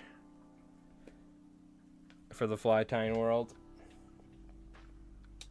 Might cast better keel hook, aka Mark Sadati method. Nah, Jim, this hook. I don't know if you know this hook. This is a this is a 6-odd blue water hook. This fly is so light. I could have tied this on a 4-odd Gamakatsu. This is less material than we would use in a lot of flies. This hook is super heavy. It doesn't even need a keel. If we were using a smaller hook, we could totally use a keel to help. But this is like a freaking tuna hook. It's like massive. I gotta weigh it. I don't know what the weight is, but it's like, this is like if you took a Gamakatsu SL12S and put a Sadati keel on it. It's a heavy, heavy hook. Big hook. Which one of the reasons I went with it, if somebody's ordering a big 8-inch squid fly, this hook will keel no problem and it will never bend. It's a little overkill, but you'd be surprised. I mean, for a 40, 50 pound striped bass, that's not overkill, you know what I mean? Chances of him catching a 40, 50 pounder, it's probably somewhat slim, but you never know, so I want to give him the beans, the business. Evolution will come from material development. Yeah, but I mean, there's only so much you can do, right? Because, like, I think we are going to go towards, like, where it's going to be, like, pre-made products that you tie onto hooks. That's going to become popular. It already is. You know what I mean? Like, look at a lot of fly tying today. It's, like, mop flies and, like, stuff like that. Where it's literally, like, you know, less and less technique and more just tying on pre-made stuff for, like, those fish heads. Things like that. You know what I mean? So I think we're going to see that. But, even that, I don't think you can, you won't be able to have that large of an impact to change things. It's just going to be like, oh, here's a product or something. But I guess unless we get a crazy material, is what you're saying, then maybe we'll get some. But I don't know. I don't see it. I don't see us having another Bob Popovich ever again, unfortunately. But that also is a testament to how good he was of a fly tire and how innovative he was, though, as well. But I hope I'm wrong. But I also don't. So I also want to emphasize how large of an impact Bob Popovich's had on modern day saltwater and freshwater fly tying. Almost like the entire modern day muskie fishing is like super heavily inspired by him developing larger flies and stuff and this and that and just techniques like hollow techniques. But yeah, I don't want to underestimate, and this is what I want. I'm trying to emphasize how large of an impact he had and how much respect we have to have for him. So that's something I don't want to get undersold, is that there's a little moth or fly. We were talking about moths, some sort of bug. I don't want to undersell how big of an impact Bob had on modern day fly tying. I use brushes for my squid flies. Yeah, brushes are great. Again, there's like 30,000 different ways you can tie a squid fly, or 30,000 different squid flies. A lot of them all came from, like, you know, just doing variations of certain flies. And one of them is the Shady Lady. Because you got to realize, like, you know, go back to, like, the 90s and stuff like that. There was only so many people writing articles and publishing and this and that and selling flies. And if you look at Saltwater Fly Fishing Magazine and Lefty Kray's books and this and that, you'll see all sorts of different flies. But to me, one of the main squid flies that I remember being prevalent is the Shady Lady, which is this fly right here. So I think we can polymer this, actually. I'm going to wrap a little super glue, though.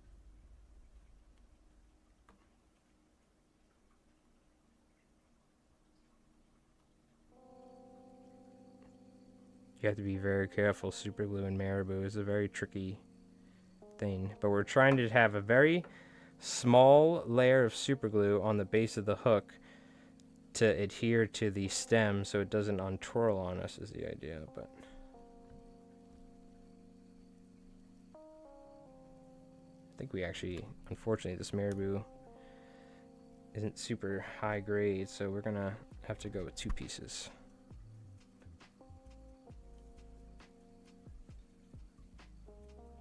We could always finish it off with just tying some marabou on top of this, actually, so it's slightly tapered. 3D printed parts? Yeah, I really don't hope that's the way, though, because we're gonna just be moving into lure building at that point. That's why I'm not a fan of those fish head things. I don't like those. People have mentioned, like, oh, you should make 3D parts for fishing and stuff, and, like, you can. There's all different stuffs you can make. But I think that is going to push us closer to lure building than fly tying at some point. You know what I mean? Like, you're going to lose the art of fly tying in the process of just tying pre-made stuff onto a hook. Like, flies at some point are all going to be dubbing brushes, 3D printed parts, and like tails. Like tails that are pre-made like dragonflies. So it's like an assembly. You're not tying a fly, you're assembling a fly. I don't think that's going to be the popular way that people will fly tie, because people already fly tie for a reason. They don't do it because you don't fly tie in saltwater and fly fish in saltwater because you're going to be like, I want to catch the biggest striped bass the easiest way possible. I'm going to fly fish. No. You would fish with a spinning rod at 3 o'clock at night, throwing darters or whatever plugs out in Montauk or out in Fire Island National Seashore, that natural inlet. And you'd be fishing middle of the night. Your wife's going to leave you, but you're going to catch 30, 40, 50 pounders. And you're going to be swimming out to areas and might drown. All the classic stuff. The reason you fly fish, the reason you tie your own flies, is because you enjoy the challenge and you want to fish in this way. It's not because it's, I mean, it can be extremely effective at times. Especially in trout fishing, it might be the only way to fish in certain areas, as opposed you can't fish with a conventional spinning rod, let's say. But with saltwater, you're generally putting yourself at a disadvantage. But one of the reasons why you do it is because it's generally more enjoyable, in my opinion. And it's a challenge, so when you do catch a beautiful striped bass on a fly rod, and break your personal best like Zeke did, it's a big accomplishment. You know what I mean? As opposed to just throwing a bunker chunk, for instance, right?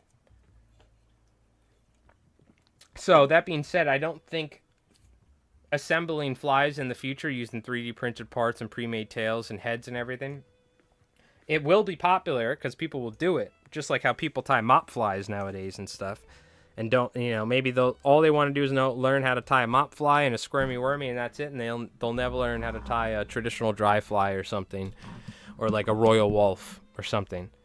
But that's fine because people can do what they want. But I think you're still going to see a majority of people want to tie flies a traditional way, but you know, in the modern style and stuff. But still manipulating materials and using techniques and doing it in a certain way.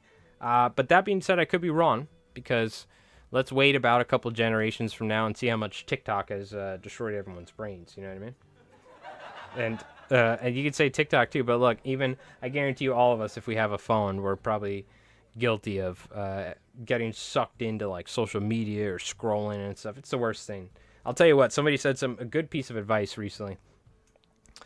And I think I need to start living my life like this with this intention, because I find myself getting sucked into looking at Instagram sometimes, or even while I'm watching a YouTube video, like having the tendency to still tab out and scroll through my YouTube feed.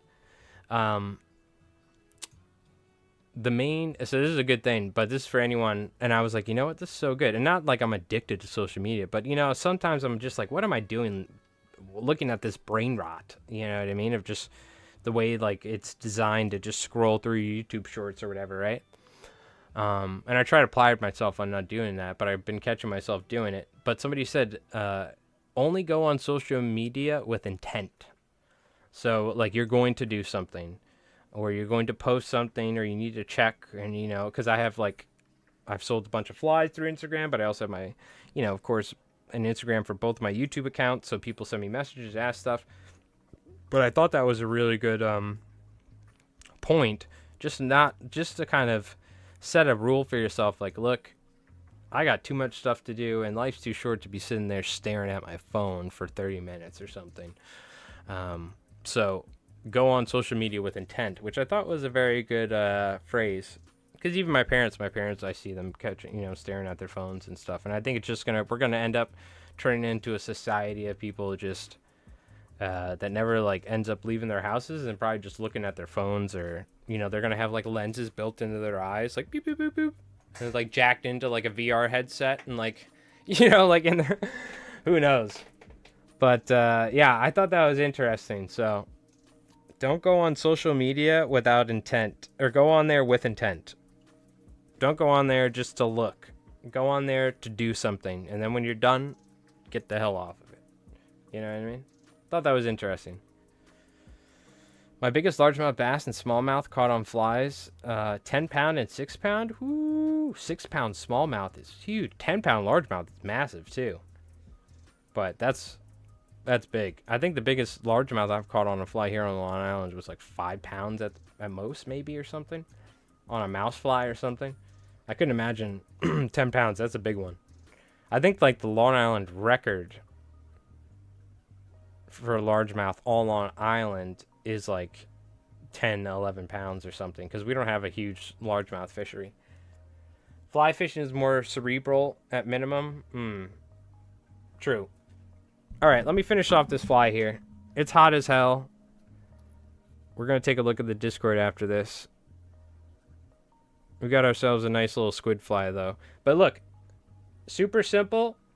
Just a good classic Shady Lady squid fly. 8-inch, 100-pound mono, some bucktail, some marabou, bada bing, bada boom. I'll probably use a little bit more bucktail on the next one. And on a hook that's big enough to probably catch a striped marlin if you wanted to. So, good to go. Small striped marlin. Okay, small one. I don't think striped marlin get big in general. That's why I said striped marlin. Not a blue marlin, okay? I've tarred marlin flies, and they use legitimate marlin hooks. Like, massive, massive hooks. I had the local shop rig up the flies for me for a customer. And they were quite large. I'm just going to strip some... Well, we could actually polymer it again, I guess, huh? Let's do it. Classique. Okay.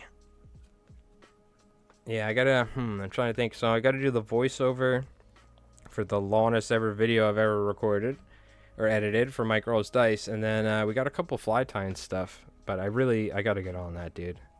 I apologize. We've been pretty slow here. Luckily, we have so many fly tying videos on the channel that we got a nice little backup. But I gotta get back on the grind here. Like I said, it's been tough, dude. It's been tough to stay motivated. The fishing's just been so bleak for me, striper wise. But we'll see. We'll see. I gotta get out there. I gotta go do some fishing. Get out of the house.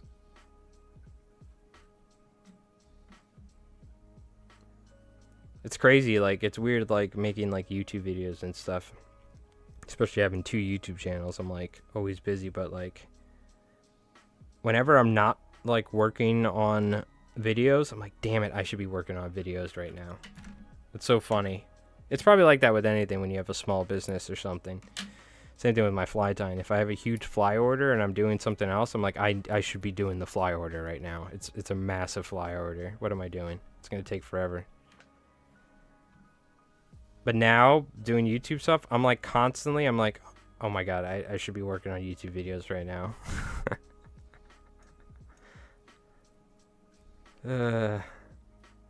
It's just an ever-growing thing in the back of my head, like, more.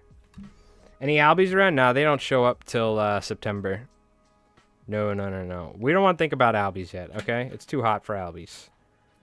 Thank God we don't have to albie fish in July, dude. You'd be dying out on the rocks. It's already hot as hell in September nowadays on Long Island. But if we had to albie fish in Middle of July. Whew. They'll be playing your new game. Yeah. We'll see, dude. I'm excited. There's a good chance nobody gives a shit except for like the small community that I have on Mike's Rolls Dice. But if I can make if I can make a game, even if that's my legacy is making some fly tying videos and being known as somebody who did some commercial fly tying, and then on the other side, making battle reports, and more importantly, having a really cool fishing game, tabletop fishing game that people could play, then, I'll be happy with that. That's fine. I don't need much. You know what I mean? Don't need much. Jersey Inlet should be seeing Bonito in Spanish soon. Yeah, well, you guys were, what do you call it? I mean, it's usually in like August. You'll see the juvenile Bonito and the Spanish mackerel.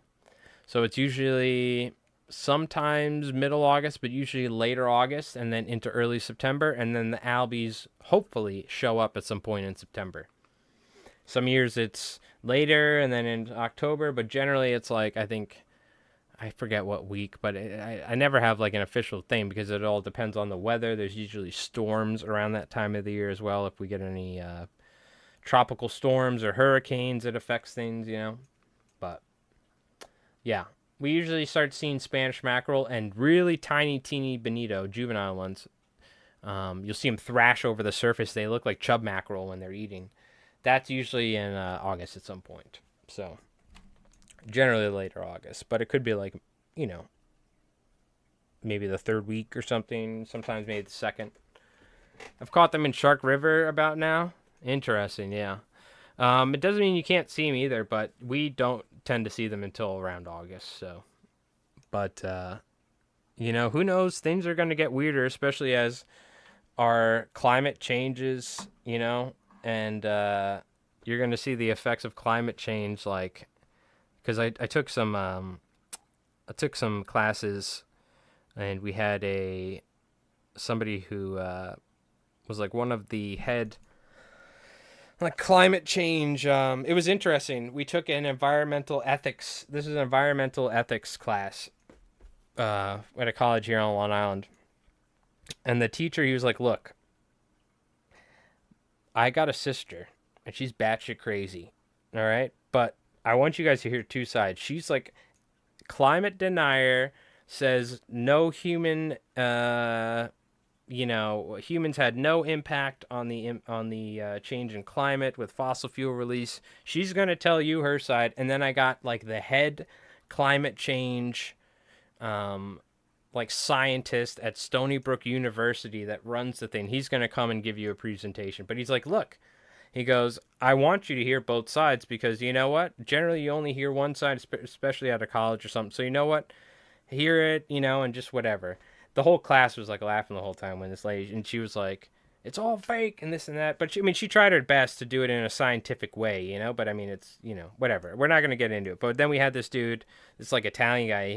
He gave such a good presentation. I stayed after and talked to him about it because they have like the largest solar field on Long Island.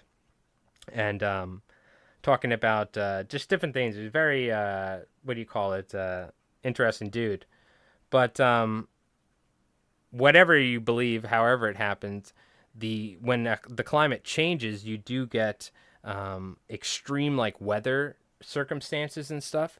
So I think and you just see a change in general, like in ocean temperatures, this and that. So I wonder if we're going to see fish species showing up earlier times in the year, like more tropical species of fish showing up, like bonito in July instead of August? Or are we going to have fish staying later throughout seasons? Because already we're starting to see really weird things, like we never had this amount of shark activity on Long Island. Now we're having a huge increase in shark spottings and activity and bites and attacks. And I think it's due to the increased like water temperatures around here. We're getting more and more like hospitable water for southern shark species or like warmer weather shark species that are more likely to bite people than like the colder water shark species that we tend to have up here. As well as things like giant. I mean, we always used to have like random black drums and red drums being caught here on Long Island. But the other thing is we're starting to see like massive schools. There was a drone footage of like this huge school of black drum off the coast of Long Island. Cobia, we're starting to see really large amounts of cobia, sometimes even being caught from shore, which in the past that people weren't catching them from shore. It'd be like in boats. So we're starting to see a lot of species that are like southern fish that it would be like a random thing. We're starting to see it more often. So I'm really curious to see, are we going to have redfish? Like, are we going to have redfish in the bay one year, like on the flats? Because there's already tarpon that randomly come up here and get caught in fish traps. You know what I mean? So as water temperatures rise, we're probably, it could be part of the decline of striped bass is they need a certain temperature to spawn. Hence why up in Canada, there's now a flourishing striped bass fishery. Our water temperatures rising globally, and now the striped bass are able to spawn up in rivers in Canada more regularly, and they're getting a stronger fishery. And our striped bass here, places like Maryland and other places, Connecticut, the water temperatures rising, and then striped bass are having a less effective spawn, right? There could be all sorts of different things. But one of the things they talked about with climate change is that you're going to get extreme weathers anyway, or like crazy events. So you'll get it'll be warm in summer, and it could be like, colder at different parts of the year, just things that are different than the normal trends that you would see. So I thought it was interesting because something we've noticed is like the lack of like snow we've been getting in years past. We would get like a guaranteed blizzard or two every year. But I don't know, things are just different. Like you're just growing up on Long Island for the past 35 years or whatever. It seems like some of the seasonal changes and weather times are definitely like not like what they were like 15 years ago or 10 years ago or something. And like the winters and just in general. But so it's interesting. I just want something to note. We're seeing like maybe we'll see freaking albies in August in the future, because a lot of that has to do with water temperature, but it also has to do with like times of the year. I'm assuming why this massive global this migration from north to south that happens on the East Coast is like the largest migration in the world or something like that. It's the seasonal migration of marine, insect, fish, birds, whatever, from north to south on the East Coast of the United States. I wonder if we're going to see that be affected by it at all in terms of like migration patterns of stripers and things. Seals. I think seals in particular, we didn't deal with seals for a while, and then something happened and seals started like exploding in population here, particularly on Long Island. I think that's one of the reasons they credit that to the lack of flounder now, especially the winter flounder have been like decimated. They say is I'm sure us overfishing them is one thing, but B is the seals in particular really target the winter flounder. But I think it was like a lack of predators is the main reason why we ended up getting more and more seals around Long Island. But there was something where you would see seals during the wintertime on the pylons of docks or bridges. A big pylon in the during the wintertime here on Long Island, you'd see them sitting on it like a little juvenile, or the small gray seals, not the big seals that we see. And but they got protected. Is that what it was? But were people hunting seals before or something? They got protected. Like, I don't understand. What did they get protected from? You know what I mean? I never saw a person hunt seals, or is that why, like, is it from some other part of the country where they were, like, harvesting seals or something? You know what I mean? I don't understand. So, but, yeah, the amount of seals you see nowadays during the fall. I mean, I'll walk the beach. I'll be fishing this trough. I'll, like, walk, like, half a mile down. And I immediately see, and dude, these seals are massive. Like, the head on this thing is like twice the size of my head. They're massive creatures. And I see that seal pop up in the like right outside the rip where I'm fishing. I'm like, all right, it's game over. Because what he's doing is he's going up and down the beach looking for stripers. You know what I mean?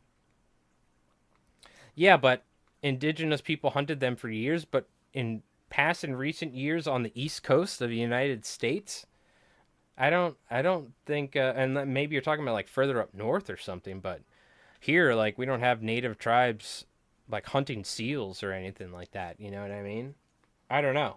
I'm really curious what it maybe it's a global thing, like on the North American, you know, where seals got protected, and overall on the East Coast because they're protected and they're not getting hunted up in Canada or like somewhere that it's affecting us down here. I think there's something to it. I got to do some research. You might be right. I'm sure it's a probably amalgamation of different things, right? Obviously. But anyways, really interesting. That being said, hopefully we don't have too much change, because too much change is not good, especially in water and maritime and aquatic life. You need a balanced ecosystem. All right, let's take a look at what we got going on here. We saw this last week in Cragero as well. We got these though, 3 scrimps, which look fantastic. Even the copper wire on there, which I love to see. Looks like some EP fiber. We got some dubbing, or not dubbing. Looks like Rhea or ostrich, which is fantastic. Plus some silly legs. And then we got bee chain eyes. Very nice. These are killer, dude. I don't think Craggerroll's here tonight, but fantastic job. I don't think they came down from Canada. I think they're seals that live and breed out here and, you know, whatever. But for some reason on the East Coast, in the Northeast here, we had a resurgence in seals. Maybe you're right. Maybe it is from Canada. I bet you there's something else to it, though. That can't just be it. That can't just be it. All right, Calvin, we got the Chogi Flatwing, which I love the name of. Very sick. Look at the colors on that. Nice little olive grizzly. We got some like more like, I guess another olive grizzly, but like an olive brown. There's got to be another name for it, but it looks fantastic. It's like a mama chug. That's what it looks like. Then we got some eel punts, it looks like, but with bee chains, which are very interesting, or some squid flies, if you will. I got to see what those say. And then we got some mole crabs. Very nice. This is what you should be fishing right now, mole crabs. I got to go out there and do some mole crab fishing, dude. But there you go. The pheasant on top. Yep. Perfect. This is exactly what we're looking for here. And this looks very similar to Alan Calejo's one. Now, one thing I will say is you need to get nail polish, and you got to paint them as long as they're dull. I guess this works too. But what Alan would do is he would get nail polish, and it would be like brown or like a pinkish nail polish, a matte nail polish. Because the main thing you don't want is the, let's see if we can find any, whatever, like the brass dumbbell eyes. So I guess these are at least coated like a fluorescent orange or something, or a fluorescent chartreuse, I should say. Sorry, I had the orange ones, but that's something I always loved seeing in Alan's book. He would even paint the hook shank and like the hooks, because the hooks had a shine to them, and the striped bass would see it. Just stuff like that. You would never learn that unless you went out and actually fished it and did it. You know what I mean? That's why I love Alan Calejo. He's so cool. Or Alan Calo. I gotta start pronouncing his name right. All right, chat. It's hot as hell. It must be the goddamn climate change. All I know is I'm going to go sit outside and cool off. I appreciate you folks for hanging out. Thank you so much.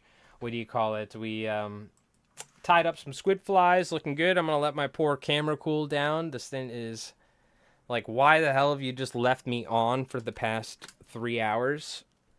And guess what? We hit 3 hours on the money. Suck it, Keith. I mean, we got you, Keith. Round of applause. Let's go. Easy money. You guys just got to get me to rant about something real quick, and we'll get there, no problem. But chat, thank you so much for hanging out. What do you call it? I hope you guys have a nice, cool night and afternoon and weekend. And what do you call it? We are going to have, hopefully, some fly tying stuff coming out soon for you guys on YouTube.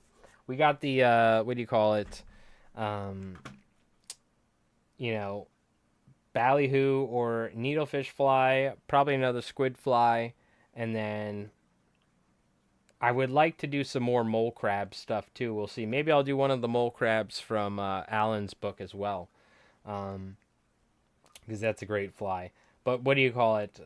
We'll have a couple tie-in stuff, and then we'll go into a more in-depth video, which everyone loves. So, but Jim, yo, thank you for handing out, dude. Zeke. Oh wait, I forgot to do. We got one more thing.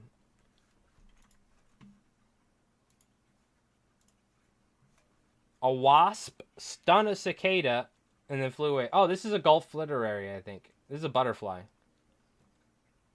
And in case you guys are wondering, this is like classic dad energy filming, by the way, Zeke, which I love. Like, you had a perfect shot in the first part. That looked like a Gulf literary.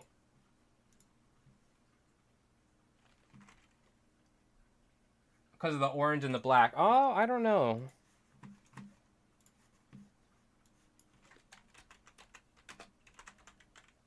I know that because I've raised these butterflies before. Nah, it was too black for it. They do have different looks. There are some darker ones, but, like, see? Might not be a Gulf literary, though. These are very cool butterflies. And I think if you, like, raise them and release them, they go fly to a particular area. I forgot, but we've raised these from, really cool caterpillars, too, look. We've raised them. I don't know what that is, though.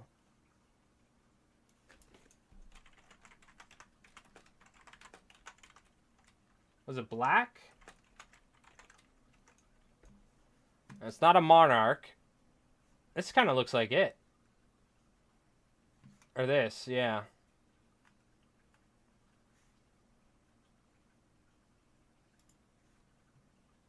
What is it?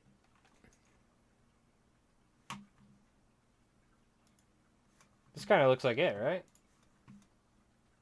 Is it a monarch? Is it a juvenile monarch? Is that not a fully grown monarch? What is it? Oh, here we go. It's a queen butterfly. It's kind of what it looked like. Or a buckeye. One of those.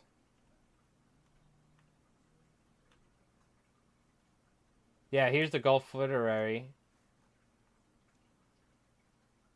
What the hell kind of monarch is that? Oh, this is the monarch. Okay, yeah. Here's the Gulf literary. I'm like, that's not a monarch. There we go. Wow, Viceroy, look at that.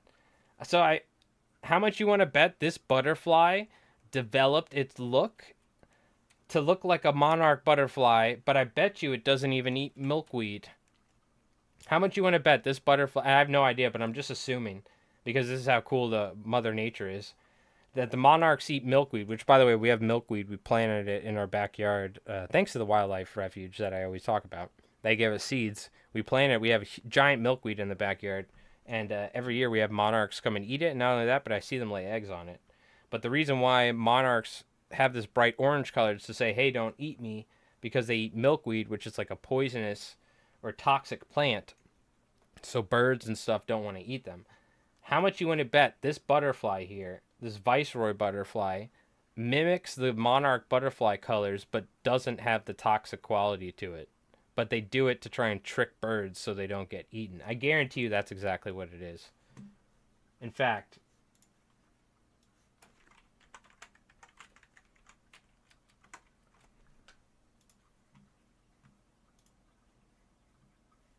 I wonder.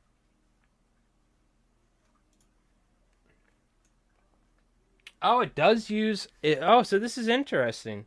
It is toxic, but it doesn't eat the milkweed. The Viceroy uses an entirely different set of toxins from the monarch, since they eat willow and not milkweed. Oh, that's very interesting. I'm gonna be honest with you. I really was like, I bet you this butterfly is not even poisonous, but it just developed it looks like the monarch. But yeah, okay, that makes sense. Because there's stuff like that. There's actual like animal in the animal kingdom where they like mimic coloration of toxic stuff, even though they're not toxic or poisonous. Anyways, I'm gonna be honest with you. I bet you 99% of us would not be able to tell the difference between these two, and I bet you I've probably misidentified them before because they look extremely similar. They look extremely similar. I guess Viceroys are smaller. I don't think I could tell the difference between those. I'm going to be honest with you. I don't know if I could. I would just think it's a smaller monarch, right? Maybe it's something to do with the wings. Maybe when the wings are open. Oh, okay, I see now.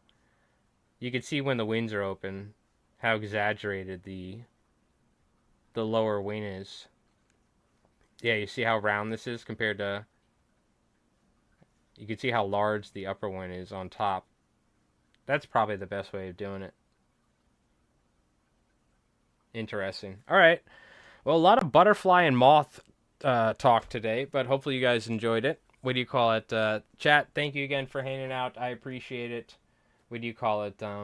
Yeah, we'll be streaming again on next Friday and have a video coming out at some point. So appreciate it. Also looks like I'm dropping frames a little bit, so it looks like the perfect time to end the stream. So, all right, chat, you take it easy. Have an awesome night. Thank you again, everyone on YouTube. Jim, Zeke, Calvin, appreciate it. We had Lima in here, Whitetail Hunter. Again, everybody. Ray, thank you again. JD, everybody.